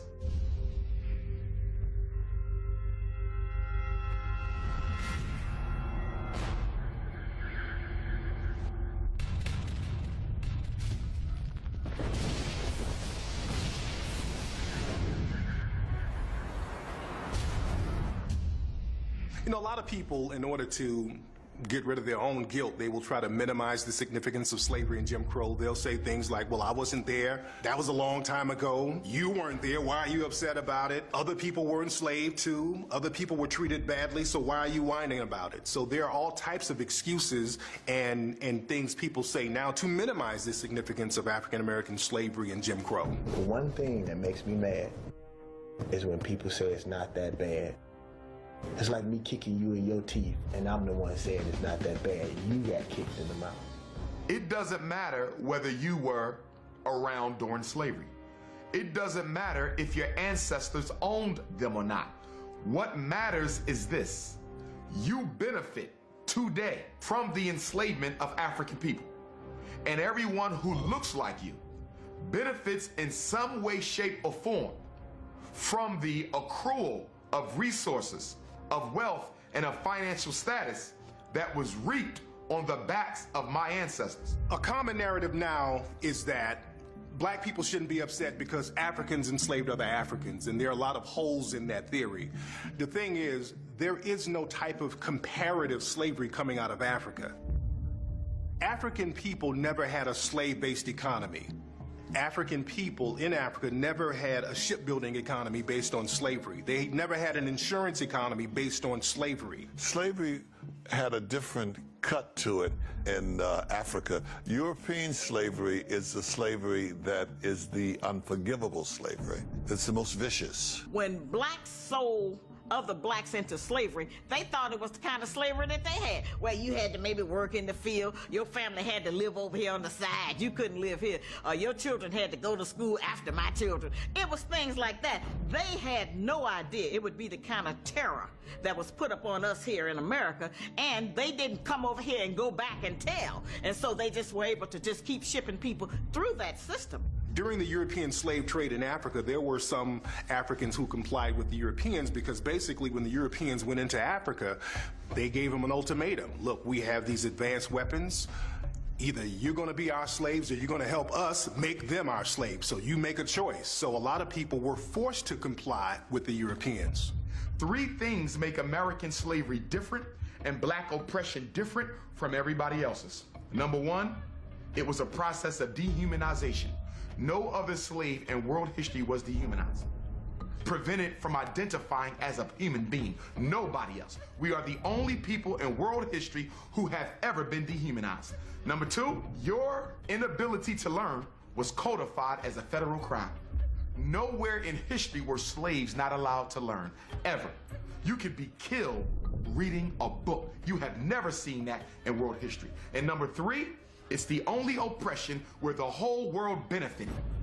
Everybody benefited from the enslavement of African people, and nobody did nothing about it. That makes your predicament different. So no matter how much we want to join ranks with the Latinos and the Asians and the Arabs, you have nothing in common with them. In fact, you need to be careful, because just like with the civil rights movement, they will use you again for your numerical strength and then abandon you at your time of need. They're always trying to find a comparative form of slavery coming out of Africa, and the slavery there, the servitude there, was much different than European servitude. There's a book by an African gentleman. This was the first time an African who was captured in Africa and brought over to the New World, this was the first time he got to tell his story from his own perspective. A guy named Olaudah Equiano had a book that was a bestseller in the 1700s, and he talked about the difference of being enslaved in Africa and being in servitude in Africa and Europe. He talked about when he was in servitude in Africa, the people, the Africans who had him in servitude, they treated him like an extended family member. They treated him with a certain level of humanity and dignity. And he said once he got to the European slave ships, their slavery was something totally different. He'd never been beaten before. They were beating him. People were getting raped on the ship. So he specifically stated how barbaric the European slavery was as compared to the African servitude. We have people today who deny that the history itself is even relevant to who we are as a nation of people and to what America represents in the world. There's no America without slavery. There is no economic dominance.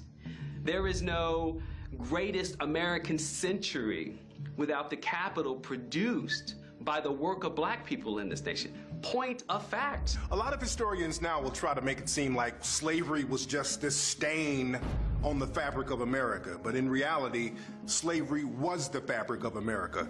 Cotton was king. Slavery was the #1 game in town. Let's not get it twisted. Kind of special kind of slavery that we enacted in America had never been enacted before. And that is to say that not only are you my slave, but your children will be my slave, and your children's children's children's children's will be my slave. In fact, you will never get out of slavery, regardless of how many generations of your, end quote, family is born in this place that was new and different. Many of the African leaders over in Africa, when they found out what was really happening to enslaved African people, when they found out that they were being taken from Africa and not being brought back, when they found out how inhumane many of the Africans were being treated, many of the African leaders fought the Europeans back, and that's a story that they never like to talk about. One person in particular was a queen, Madame Tinubu, who was a leader in the area we now know as Nigeria. When she found out what they were doing to the Africans, she fought vehemently against the British. So you get this really interesting history, this really interesting narrative that the conservatives tell that basically says Rosa sat down, Martin stood up, he had a dream, and we all overcame. And so therefore, since the signs of Jim Crow came down, obviously racism does not exist. Obviously, therefore, this is the land of equal opportunity. Obviously, therefore, when I'm looking at a 40% unemployment rate in the land of opportunity where racism does not exist, then this is because these folks are fundamentally, structurally flawed. I told a white woman this one time and she broke down crying. I said, are you benefiting off of what your great-grandparents did? She said, yes. I said, you know what they did to get that, right? She said, yes. I said, are you ashamed of that? She said, yes. I said, but don't you still benefit off of it? She said, yes. Are you willing to give it back? No. So what does that make you? You know, the damage has been done. Everyone who has, from the levels of what we talk Caucasian, Nordic, and so forth, no matter what ethnicity they may come from, they can always shave, they can always put on different clothes, and the skin can give them a pass. They could even change their names. But we are immediately identified. There's no way for us to hide who we are. So what have we had to do? We've had to adapt. We've had to even adopt. Or the civil rights struggle. Latinos and Mexicans deliberately stayed out of the civil rights movement. They waited on the sidelines until the benefits of the bill was reaped, and then they came out, not claiming they were black, but were minority. In fact, one of the reasons the word minority was introduced into the political jargon was to effectively describe people of African descent who didn't want to be African. So minority was a catch-all that allowed people to still get the benefits of being a person of color, but not having to identify with African people. That's like Hispanics. You see, some Hispanics, many Hispanics have brown skin, but they will put on the census white. And if you ask them why did they put down white, and they say because white is where the power is. You see, African American people are in a very unique position in this country. Other people are immigrants. This is why they're trying to teach in textbooks today. I just got a message the other day where they're trying to teach that African people brought to America during enslavement are being called involuntary immigrants. Because once you get that word immigrant in, then you lose the flavor of the fact that we are a nation within a nation that is sovereign. The thing is, people try to say, well, other groups of people were mistreated like African Americans, but that's not true, because other groups of people, you couldn't mistreat them because they had a home country to protect them. You couldn't mistreat certain Asian groups of people because they had a home country that would protect them. As a matter of fact, there were some Italian immigrants who were lynched in the late 1800s. Italy almost went to war with the United States based on that, and the United States had to apologize to Italy because of the way they were treating the immigrants. In the late 1890s, I think it was, in New Orleans, some Italian sailors they thought they did something, and these Italian sailors were lynched. The U.S. government apologized profusely to the Italian government for lynching these Italian citizens, and I believe paid compensation to the victims' families. Oh, we are so sorry. Now, you take that, so at a certain level, you know this mess is wrong. I think as African people, we need to know the difference among an ally, a friend, and an enemy. Because many times we align ourselves with people. World War II, the United States aligned themselves with China and with Russia and fought Germany and Japan. After World War II, Germany and Japan became our friends and Russia and China became our enemies. But to get the job done, we aligned ourselves with people who became our enemy after the job was done, and those who we fought who are our enemies became our friends after the job was done. African folk don't know that your ally can become your worst enemy after the deed is done. Allies are not friends. We need to know the difference.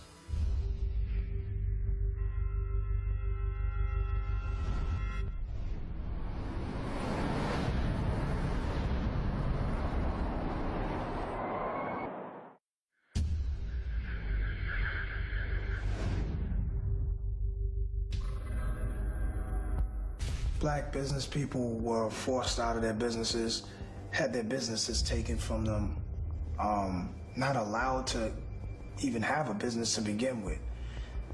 That fight is extremely hard. That fight is so hard, it's exhausting. In terms of racial violence, both in the South and the North, the most common instances of racial violence before we get to really the mid-20th century, where we see a lot more police activity as the site for urban rebellions and clashes, racial clashes on the streets, was enterprising, economically successful black folks on the move. Those were the ones who were most likely to face the threat of racial violence or be victims of it, because it was exactly their success that posed the ultimate threat to white supremacy. When that white skin, you have the complexion for the protection, for the collection. One of the things with lynching is that when black folks don't know their place, it means black folks are prosperous. Black folks aren't supposed to be prosperous. If you're prosperous, I mean, this is what, you know, Ida B. Wells, when they lynched her friend who ran that successful grocery store in Memphis. How can you be a successful businessman? How can you be more successful than me? And by the way, at the time of his death, Marcus Garvey was planning a black bank because he knew if we were going to have an economic insurrection, we're going to have to be able to give black people the wealth they need to start their businesses. During Reconstruction, they had something called the Freedmen's Bank, and a lot of African-American people would put their earnings and their savings in this bank, and what happened is that the Freedmen's Bank just took everybody's money in many cases. They took a lot of African-American people's money, and a lot of people were homeless and destitute. So a lot of African-American people got into the habit of just spending their money very quickly when they got it in order to buy something tangible, something that couldn't be taken away from them, like their money. So unfortunately, we have the habit of buying stuff that has no appreciating value just so our cash money won't be taken away. Well, that's the only place we show our distrust of white people. We don't trust them with our money, not cash money. Now, we trust them to buy things and that it'll work or operate or function, whatever we buy from them for material things. But we still don't trust them with our money, and that's been historical. That money was under the bed, under the mattress, in the wall, out in the shed. But we don't trust them with our money because we know that they have stolen from us, but we don't understand that money is not the only thing they steal. Just because you're a rich athlete, you didn't forget the treatment. You didn't forget the oppression. So you're gonna live now. You're gonna do it up now. Your woman wants diamonds, Birkin bags, Bentleys, she gonna have it. You want Murcielago, $14 million house, fly private, eat at the best restaurants, wear the best clothes, you're gonna have it. It feels like it's fleeting, the money. It feels like someone's gonna come and steal your life in the night because they don't want you to have it, because you're black. There was a brother down in Miami named Yahweh Ben Yahweh. Now, Yahweh Ben Yahweh had a religious organization, and he did a lot of stuff in the community down in Miami, and quietly, this brother earned and amassed almost $1 billion worth of assets. He had hotels, he had restaurants, he had all types of businesses, apartment complexes. And the government trumped up some charges on this brother, and they put him in prison, and they took away a lot of his assets. And he was in a position where he was vulnerable, and that's the problem. A lot of us, when we figure out a way to get our own money or stack up our own money without the help of the dominant society, and we're by ourselves, we become very vulnerable. So it's very important that we have a protection mechanism in order. I don't blame nobody for doing what they're doing. They are business people. And if we're willing to spend our money with them, they have every right to sell their products to us. It's us that got to make the decision that we're going to look to black beauty supply stores, that we're going to start to go to our own restaurants. Nobody's forcing us to go there. We're doing this freely. Everybody going in that store. Every nationality of people going in that store. Well, when a black person open a business, it's not going to be like that. And we got to try to convince the black people to go in there. That's some kind of self-hatred. Remember, the white people's ice is colder. Integration in America basically means that black people get to spend their money with the dominant society. Because we have to be very honest, black people don't live around non-black people in large numbers.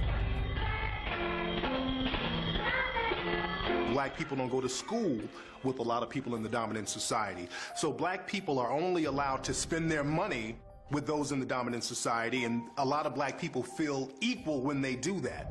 All of these entertainers, they talk about all the power that they have. And, you know, they doing commercials for smartphones and water and all of these different things. If you want to see true power, then you create something and you make that hot. You support somebody black and make that hot. Even in shopping, white people tend to brag about how cheaply they purchased something, what a deal they got. We brag about how much it costs because we want to demonstrate. And one of the tricks that white people used to do on us in a lot of department stores was to pull out something and say, oh no, you can't afford that one, I won't show you that one.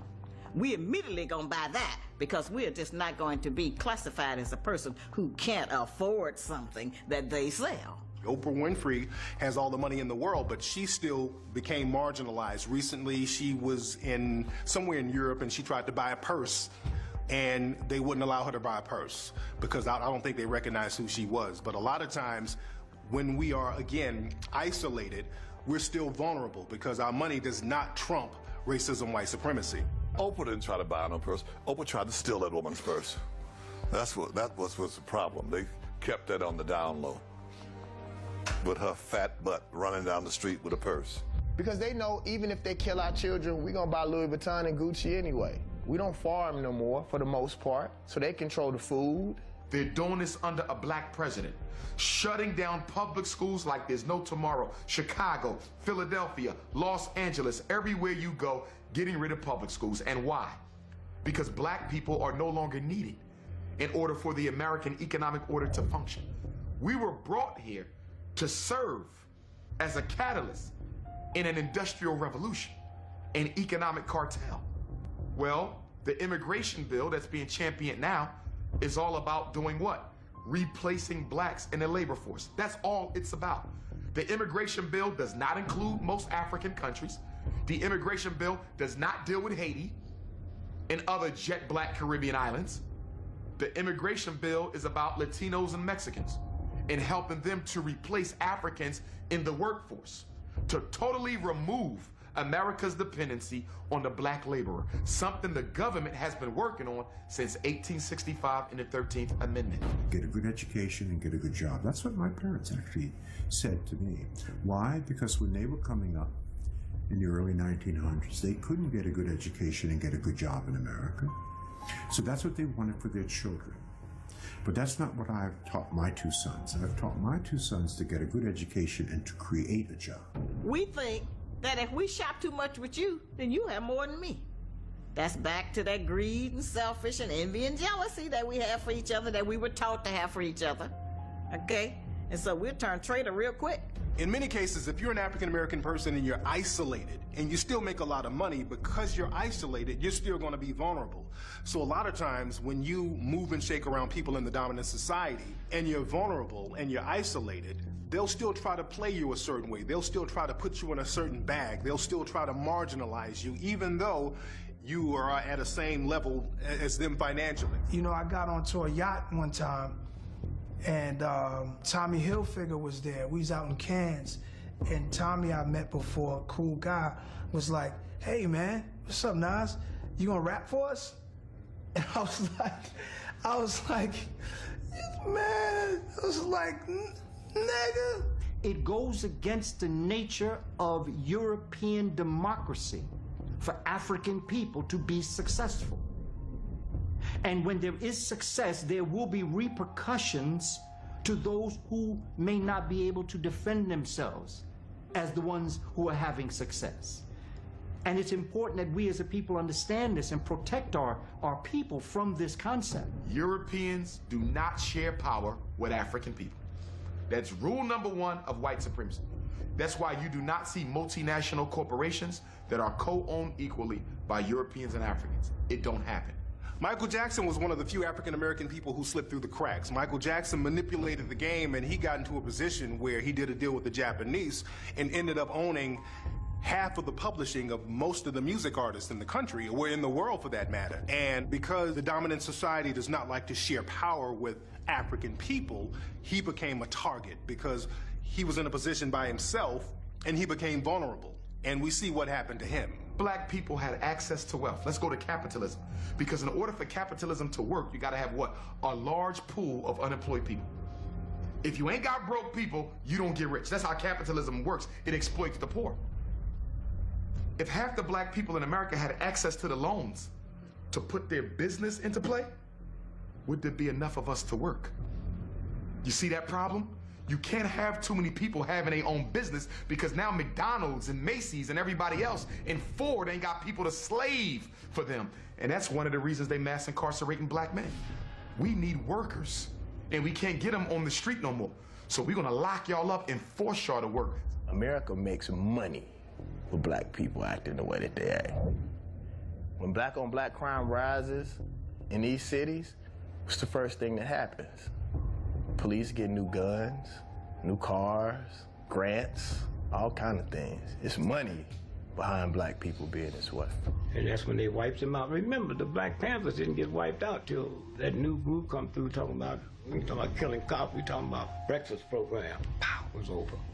Our vote is critically important. Make no mistake about that. But if you were to ask any astute politician, regardless of color, but particularly of color, What's more important, your vote or a check?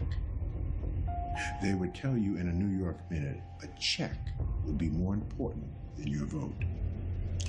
In fact, if I can get a check from you, I ultimately can get your vote.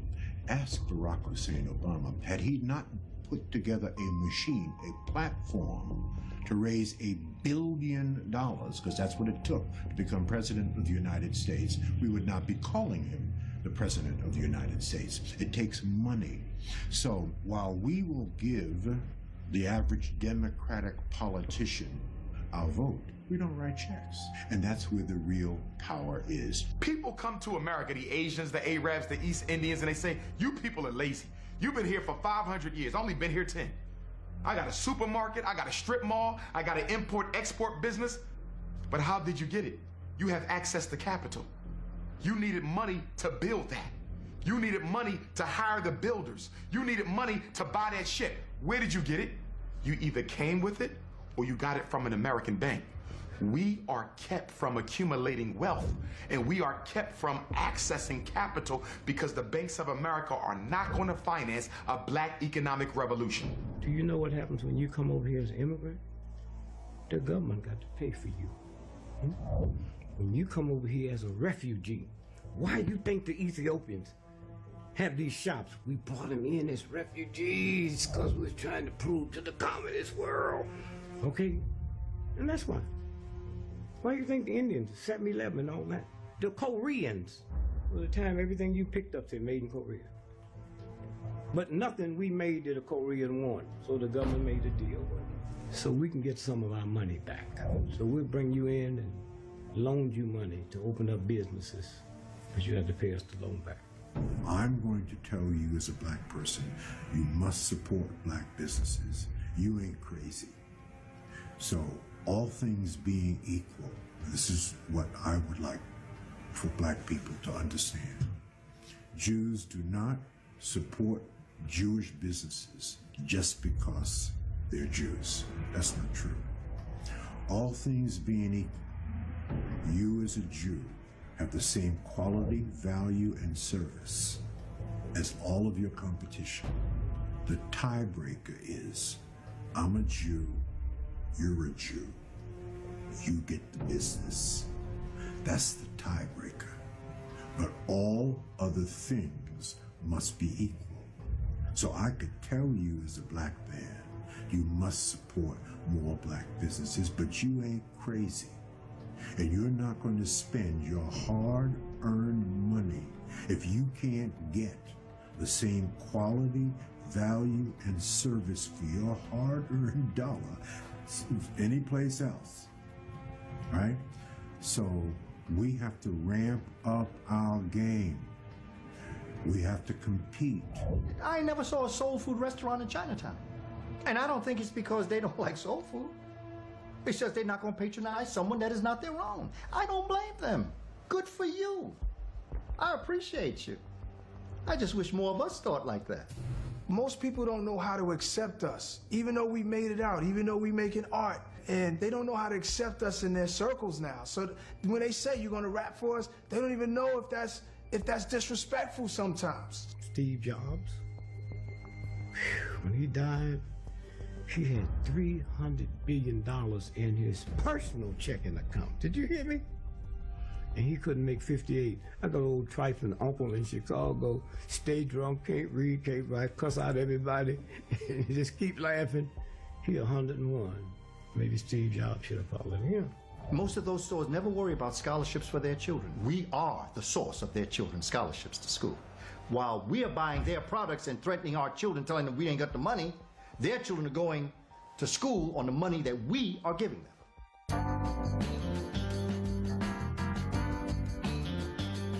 The Montgomery bus boycott, led by Dr. King, is probably one of the best examples of how you can use black economic power to bring white supremacy to its knees. When those black people chose not to ride that bus for 381 days, first of all, you gotta have unity. Because today it would be difficult to get half of black Philadelphia or Los Angeles or Chicago or New York to not get on public transportation. So they had the unity. But for 381 days, nobody black rode the bus. And when you read the stories, it was so compelling because many of them would walk their shoes right off. They said some of the grandmas was walking on bare skin, but they would not betray the struggle. They would carpool, and then they made it a crime to carpool, and they started locking them up with the carpools, and they still didn't ride the bus. But then something started to happen.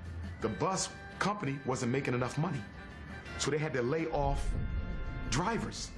So now the white people are losing jobs because the black people ain't riding the bus. Hold on now.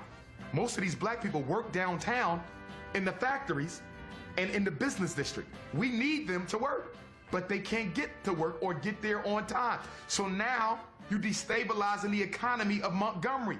You messing with taxes, you messing with salaries, you messing with businesses, you messing with mercantile affair. So by them not riding, they cripple the employees, the employers, the city, the tax base, and big business. If you really want to impact white people, mess with their money. Mess with their money. Take food out of their mouth. Put them out of business. It's the only thing that will get their attention. What we need to do is start to march away from the stores we're spending our money in. Now that's a march. That I will participate in.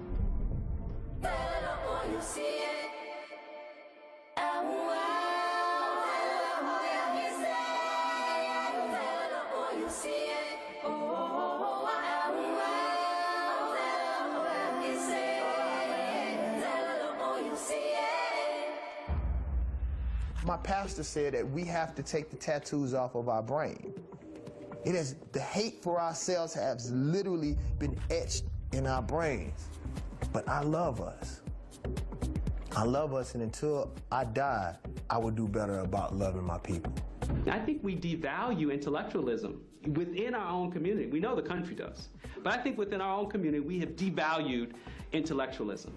All of the people who we revere, from Marcus Garvey to Malcolm X to Sojourner Truth to Ida B. Wells, these are journalists, these are debaters, these are public speakers, these are well-read folks. The Black Panther Party started as student groups in Oakland, folks on college campus figuring out what are we going to do as young people to change our future so we don't end up like domestics, like our parents.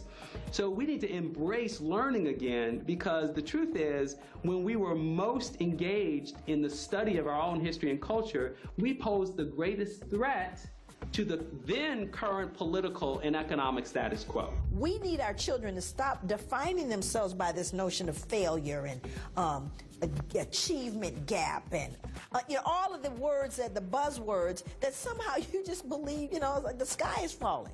It's not. We have the ability and are thriving. And our children need to see that and know that and hear that conversation a lot more than what's wrong. Because there's a lot right. We need to focus on that. Why would I want to uplift my slaves? They're my slaves. Because I'm going to keep them beneath me. I'm going to keep them third, fourth to me.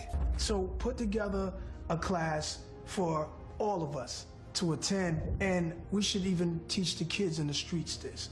The kids in the streets need to open bank accounts, need to understand taxes, need to understand stocks, need to understand technology, where that's going, being a venture capitalist. There was a time where I would never want to use the word capitalist because most capitalists are evil bastards. You know what I'm saying? Now I can look at myself and I'm going to play the game. I was born into a capitalist world. Guess what? I'm going to get in. I'm going to be a rapitalist, like a capitalist, whatever you want to call it, I'm coming in. A lot of times people will try to make black businesses synonymous with minority businesses, and a minority can mean anything. Because of that minority word, we have to go back to being unapologetically African. We are afraid not to blend in. We want to blend in, so we fight as people of color. We want to blend in. We fight as minorities. Nothing wrong with lending moral support to other people's problems. But your experience in America is unlike everybody else's. Every other person of color in this country came here because they wanted to be here. Everybody. You Asian, Arab, Latino, East Indian, Irish, Italian, yes, you were hung. Yes, you were beat. Yes, you were mistreated. But it couldn't have been that bad because you could have left and you did not.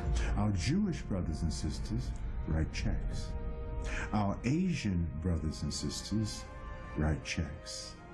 Our Arab brothers and sisters write checks. We have to write checks. And that's how you effectively utilize the political system. Write a damn check and see who will answer your call and your email. Or run up to them and say, you know, I voted for you. So did 900,000 other people. Oh, I wrote a check for $1,000. Now you have my attention. Money is the real power. And other groups, other cultural groups, absolutely understand that. Other groups of people, they have their needs met by politicians because they pool their money together and they go to politicians with an agenda. And that's one thing that African American people will not do. We have to pool our money together with an agenda and take it to politicians. Abel Longoria got together with a lot of Hispanic business people and they created a fund. They brought like $30 million to President Barack Obama to his campaign, and this is why the president will talk about Hispanic needs. In the gay community, Hollywood had a fundraiser. They brought millions of dollars to Barack Obama's campaign. This is why the president will talk about gay needs and gay agendas. African American people, we can't get our agendas talked about because the thing is we won't put no money together as a group and bring that agenda to these politicians, and that's the number one thing we need to do. Whenever there's a politician running or trying to get elected, we should form a group, pool our money together, and come to them with a specific agenda for African American people, not minorities. All of our religious leaders need to get together. Our economic leaders need to get together. And labor, we need to start to hire ourselves. All of these nail techs and manicure things, right? And I see black women flocking to them, and I don't see black women owning those shops. I don't see black women working in those shops. And so we have to ask ourselves, okay, if this is something you're willing to spend on, think about what that means in terms of job creation in your own neighborhoods when you're providing this service. We don't have a food corridor.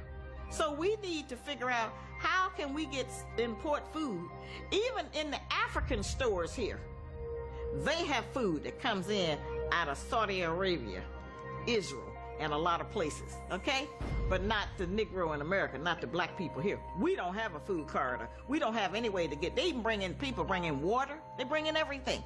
We don't have anything. We're totally dependent on this country. If all the stores close down, we don't have anywhere to go, and we don't have a contact with nobody outside of the country to ship us no food. We don't have a food corridor. That's something that we need to start looking into. Yeah, there's a new sneaker store that I'm opening up in Vegas called 12 a.m. Run. You know, I'm a sneakerhead from back in the 80s, you know, and it's something I talked about doing with other rappers even, like, you know, we sit down talking.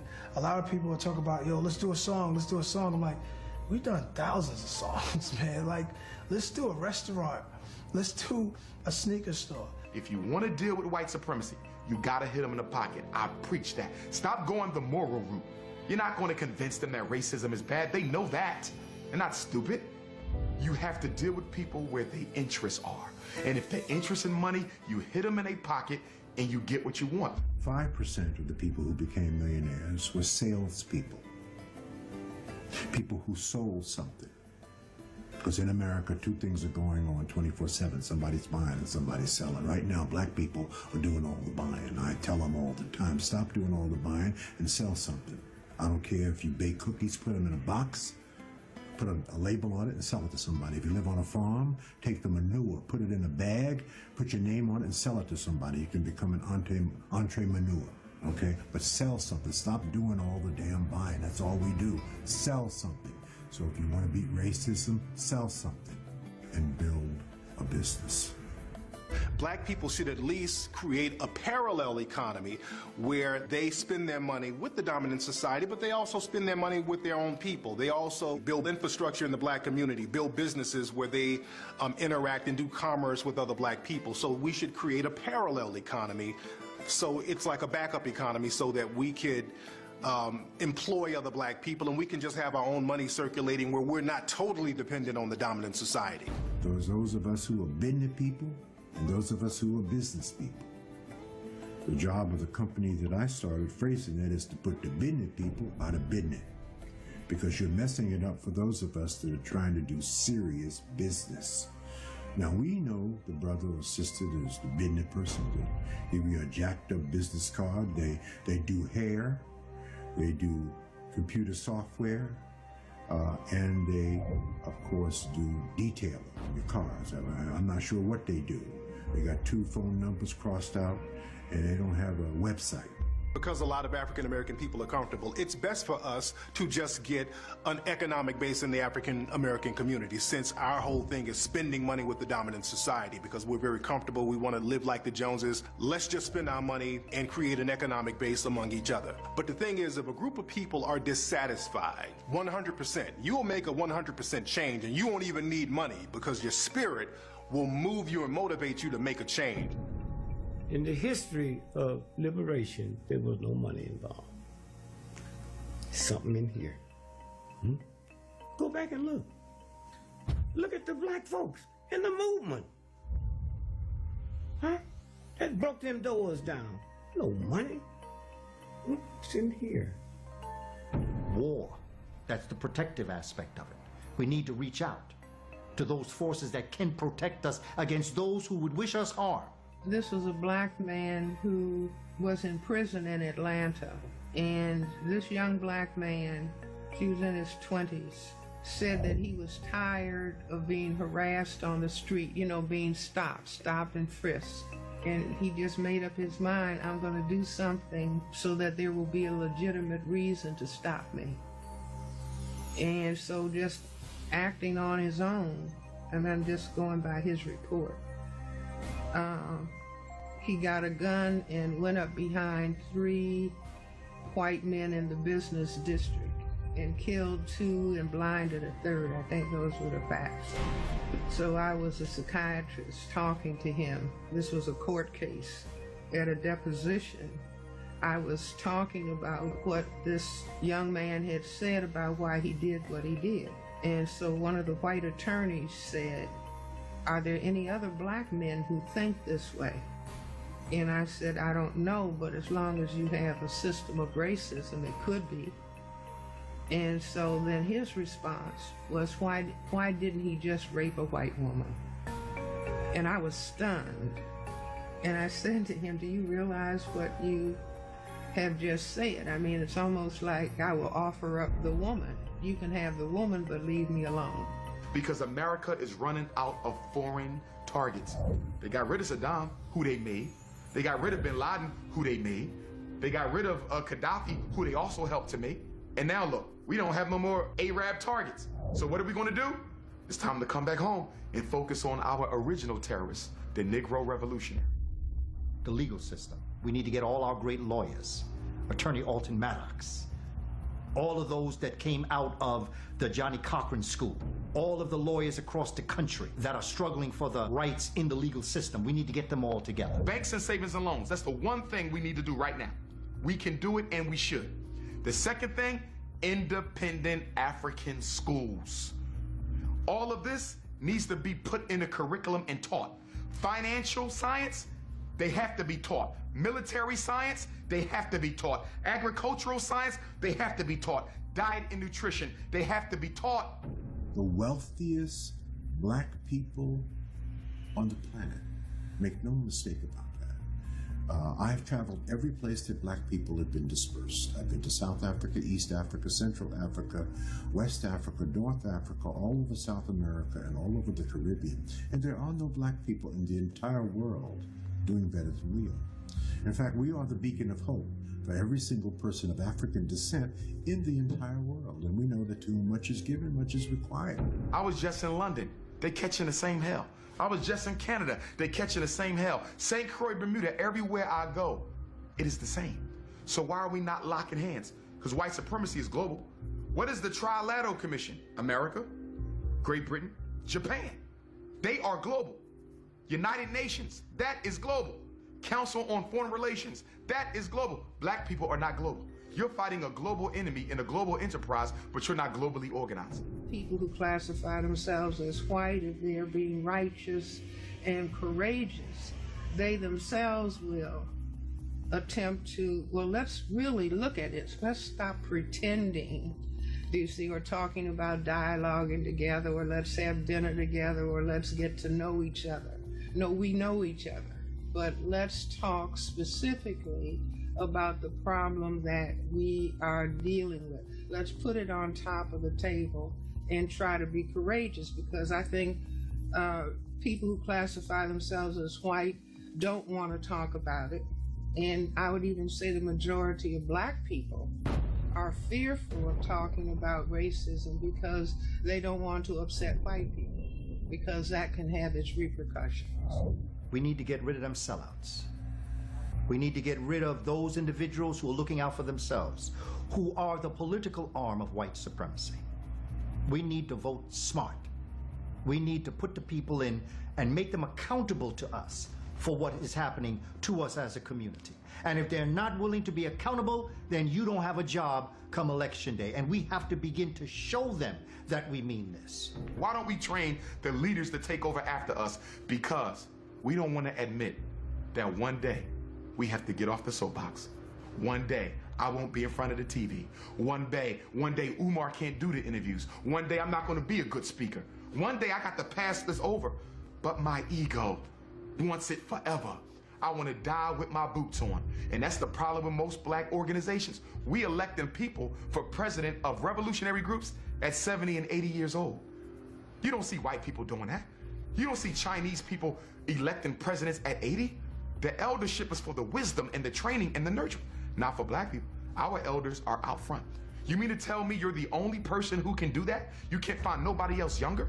We still need our elders. They're the mind. They're the wisdom. But you need the youth because they are the charisma. They are the organizers. They attract the energy. An elder can't do that. But because black men are so castrated in American society, we're not given an opportunity to manifest our manhood the way everyone else is. A white man could brag about his stock. Chinese man could brag about his businesses. The Italian could brag about everything he owns.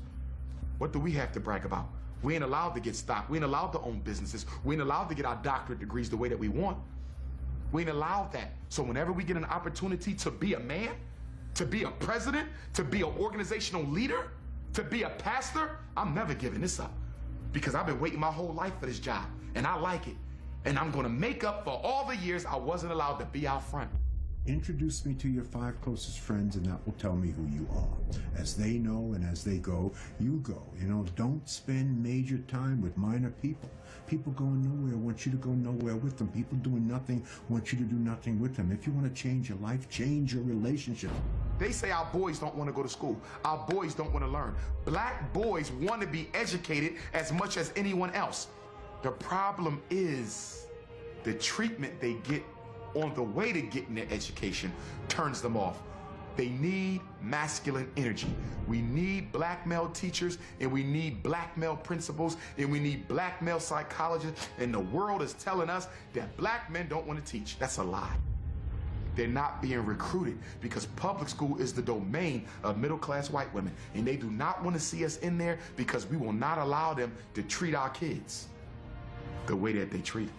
I am not speaking about all peoples of European descent or all peoples of African descent. I'm speaking of them as a group, because I cannot deal and pull out certain ones. It's like Dr. Edward Scobie, the great Caribbean scholar, who used to always say, don't tell me nothing about no good white people, because good white people act as shields for bad white people. And they will hide behind the shield of the good one to get into you. And then they'll do their devilment once they've arrived at you. I tell people all the time, I hope you're spending as much time raising the friends of your children that you are spending raising your child. Why? Because the pressure on your child from their so-called friends will be far greater than any pressure you will ever be able to put on your child. So your friends are critically important. Why? Because it's God's way of apologizing for your relatives. But I do think that we need to have more independent schools. We need more men to teach our children. We need to be able to turn our boys over to boys' summer camps in the summer with just men there, some brothers that come in there and deal with them. New article just came out in the New York Times called The Stories That Bind Us. Love this article. They created something called the Do You Know scale. And the do you know scale has to do with looking at children who know their stories. Their family. I'm not talking about their family. Well, auntie and uncle and Pookie, all of us went through.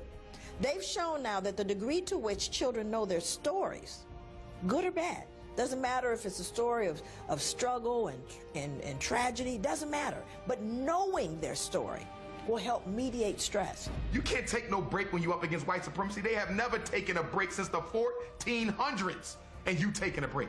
So the problem ain't that we fall short sometimes, is that we don't pick up and keep on going and prepare the next generation. A lot of African American people try to be too inclusive, and there's nothing wrong with being inclusive, but you have to take care of your group first. Other groups of people, they look out for their group first. Instead of us looking out for our group, we try to look out for everybody else, and that doesn't work for us in the long run because we let other groups of people hijack things that are meant for us. Because the thing is, we talk about reparations as African American people, but if the government said, look, tomorrow we're going to give African American people reparations, you know what, we were wrong, we're going to make everything right, so tomorrow morning all African American people show up to get your reparations check. You know what's going to happen? First thing tomorrow morning, people who look like Justin Timberlake are going to show up wearing dashikis and kente cloths, talking about Assalamu alaikum, I'm 1/16th African American. And black people will let it happen. So the thing is, we have to take care of our own group first so that all of our benefits won't get hijacked. They love to see us suffer with grace. Oh, it hurts so bad, Master, but I was gonna keep on working anyway. They love it when they see us doing bad, but we come through it and say, oh, I took it, take a licking and keep on ticking. They love that. Oh, he had a hard time, but he stayed with it. Why should we have to live like that? You know, frogs adapt to the water. They adapt to whatever the temperature is. If it's cold, they adapt. If you take it and they warm up, they adapt. You put it on the stove, they will adapt until they boil, literally. And all you gotta do is tap the bowl, and the frog will jump out. Just tap the bowl. So what happens to us is we are boiling. Someone needs to tap the bowl. That's what I do. I tap the bowl, and that's all you need. If you take a people, and in this people, they want to rise and do great things, and you do everything you can to make them rise and be great, they're great. You take this other people that want to be great, and you do everything you can to stop them from being great. Yet in spite and despite of your attempts, they still become great. They're great. They're greater.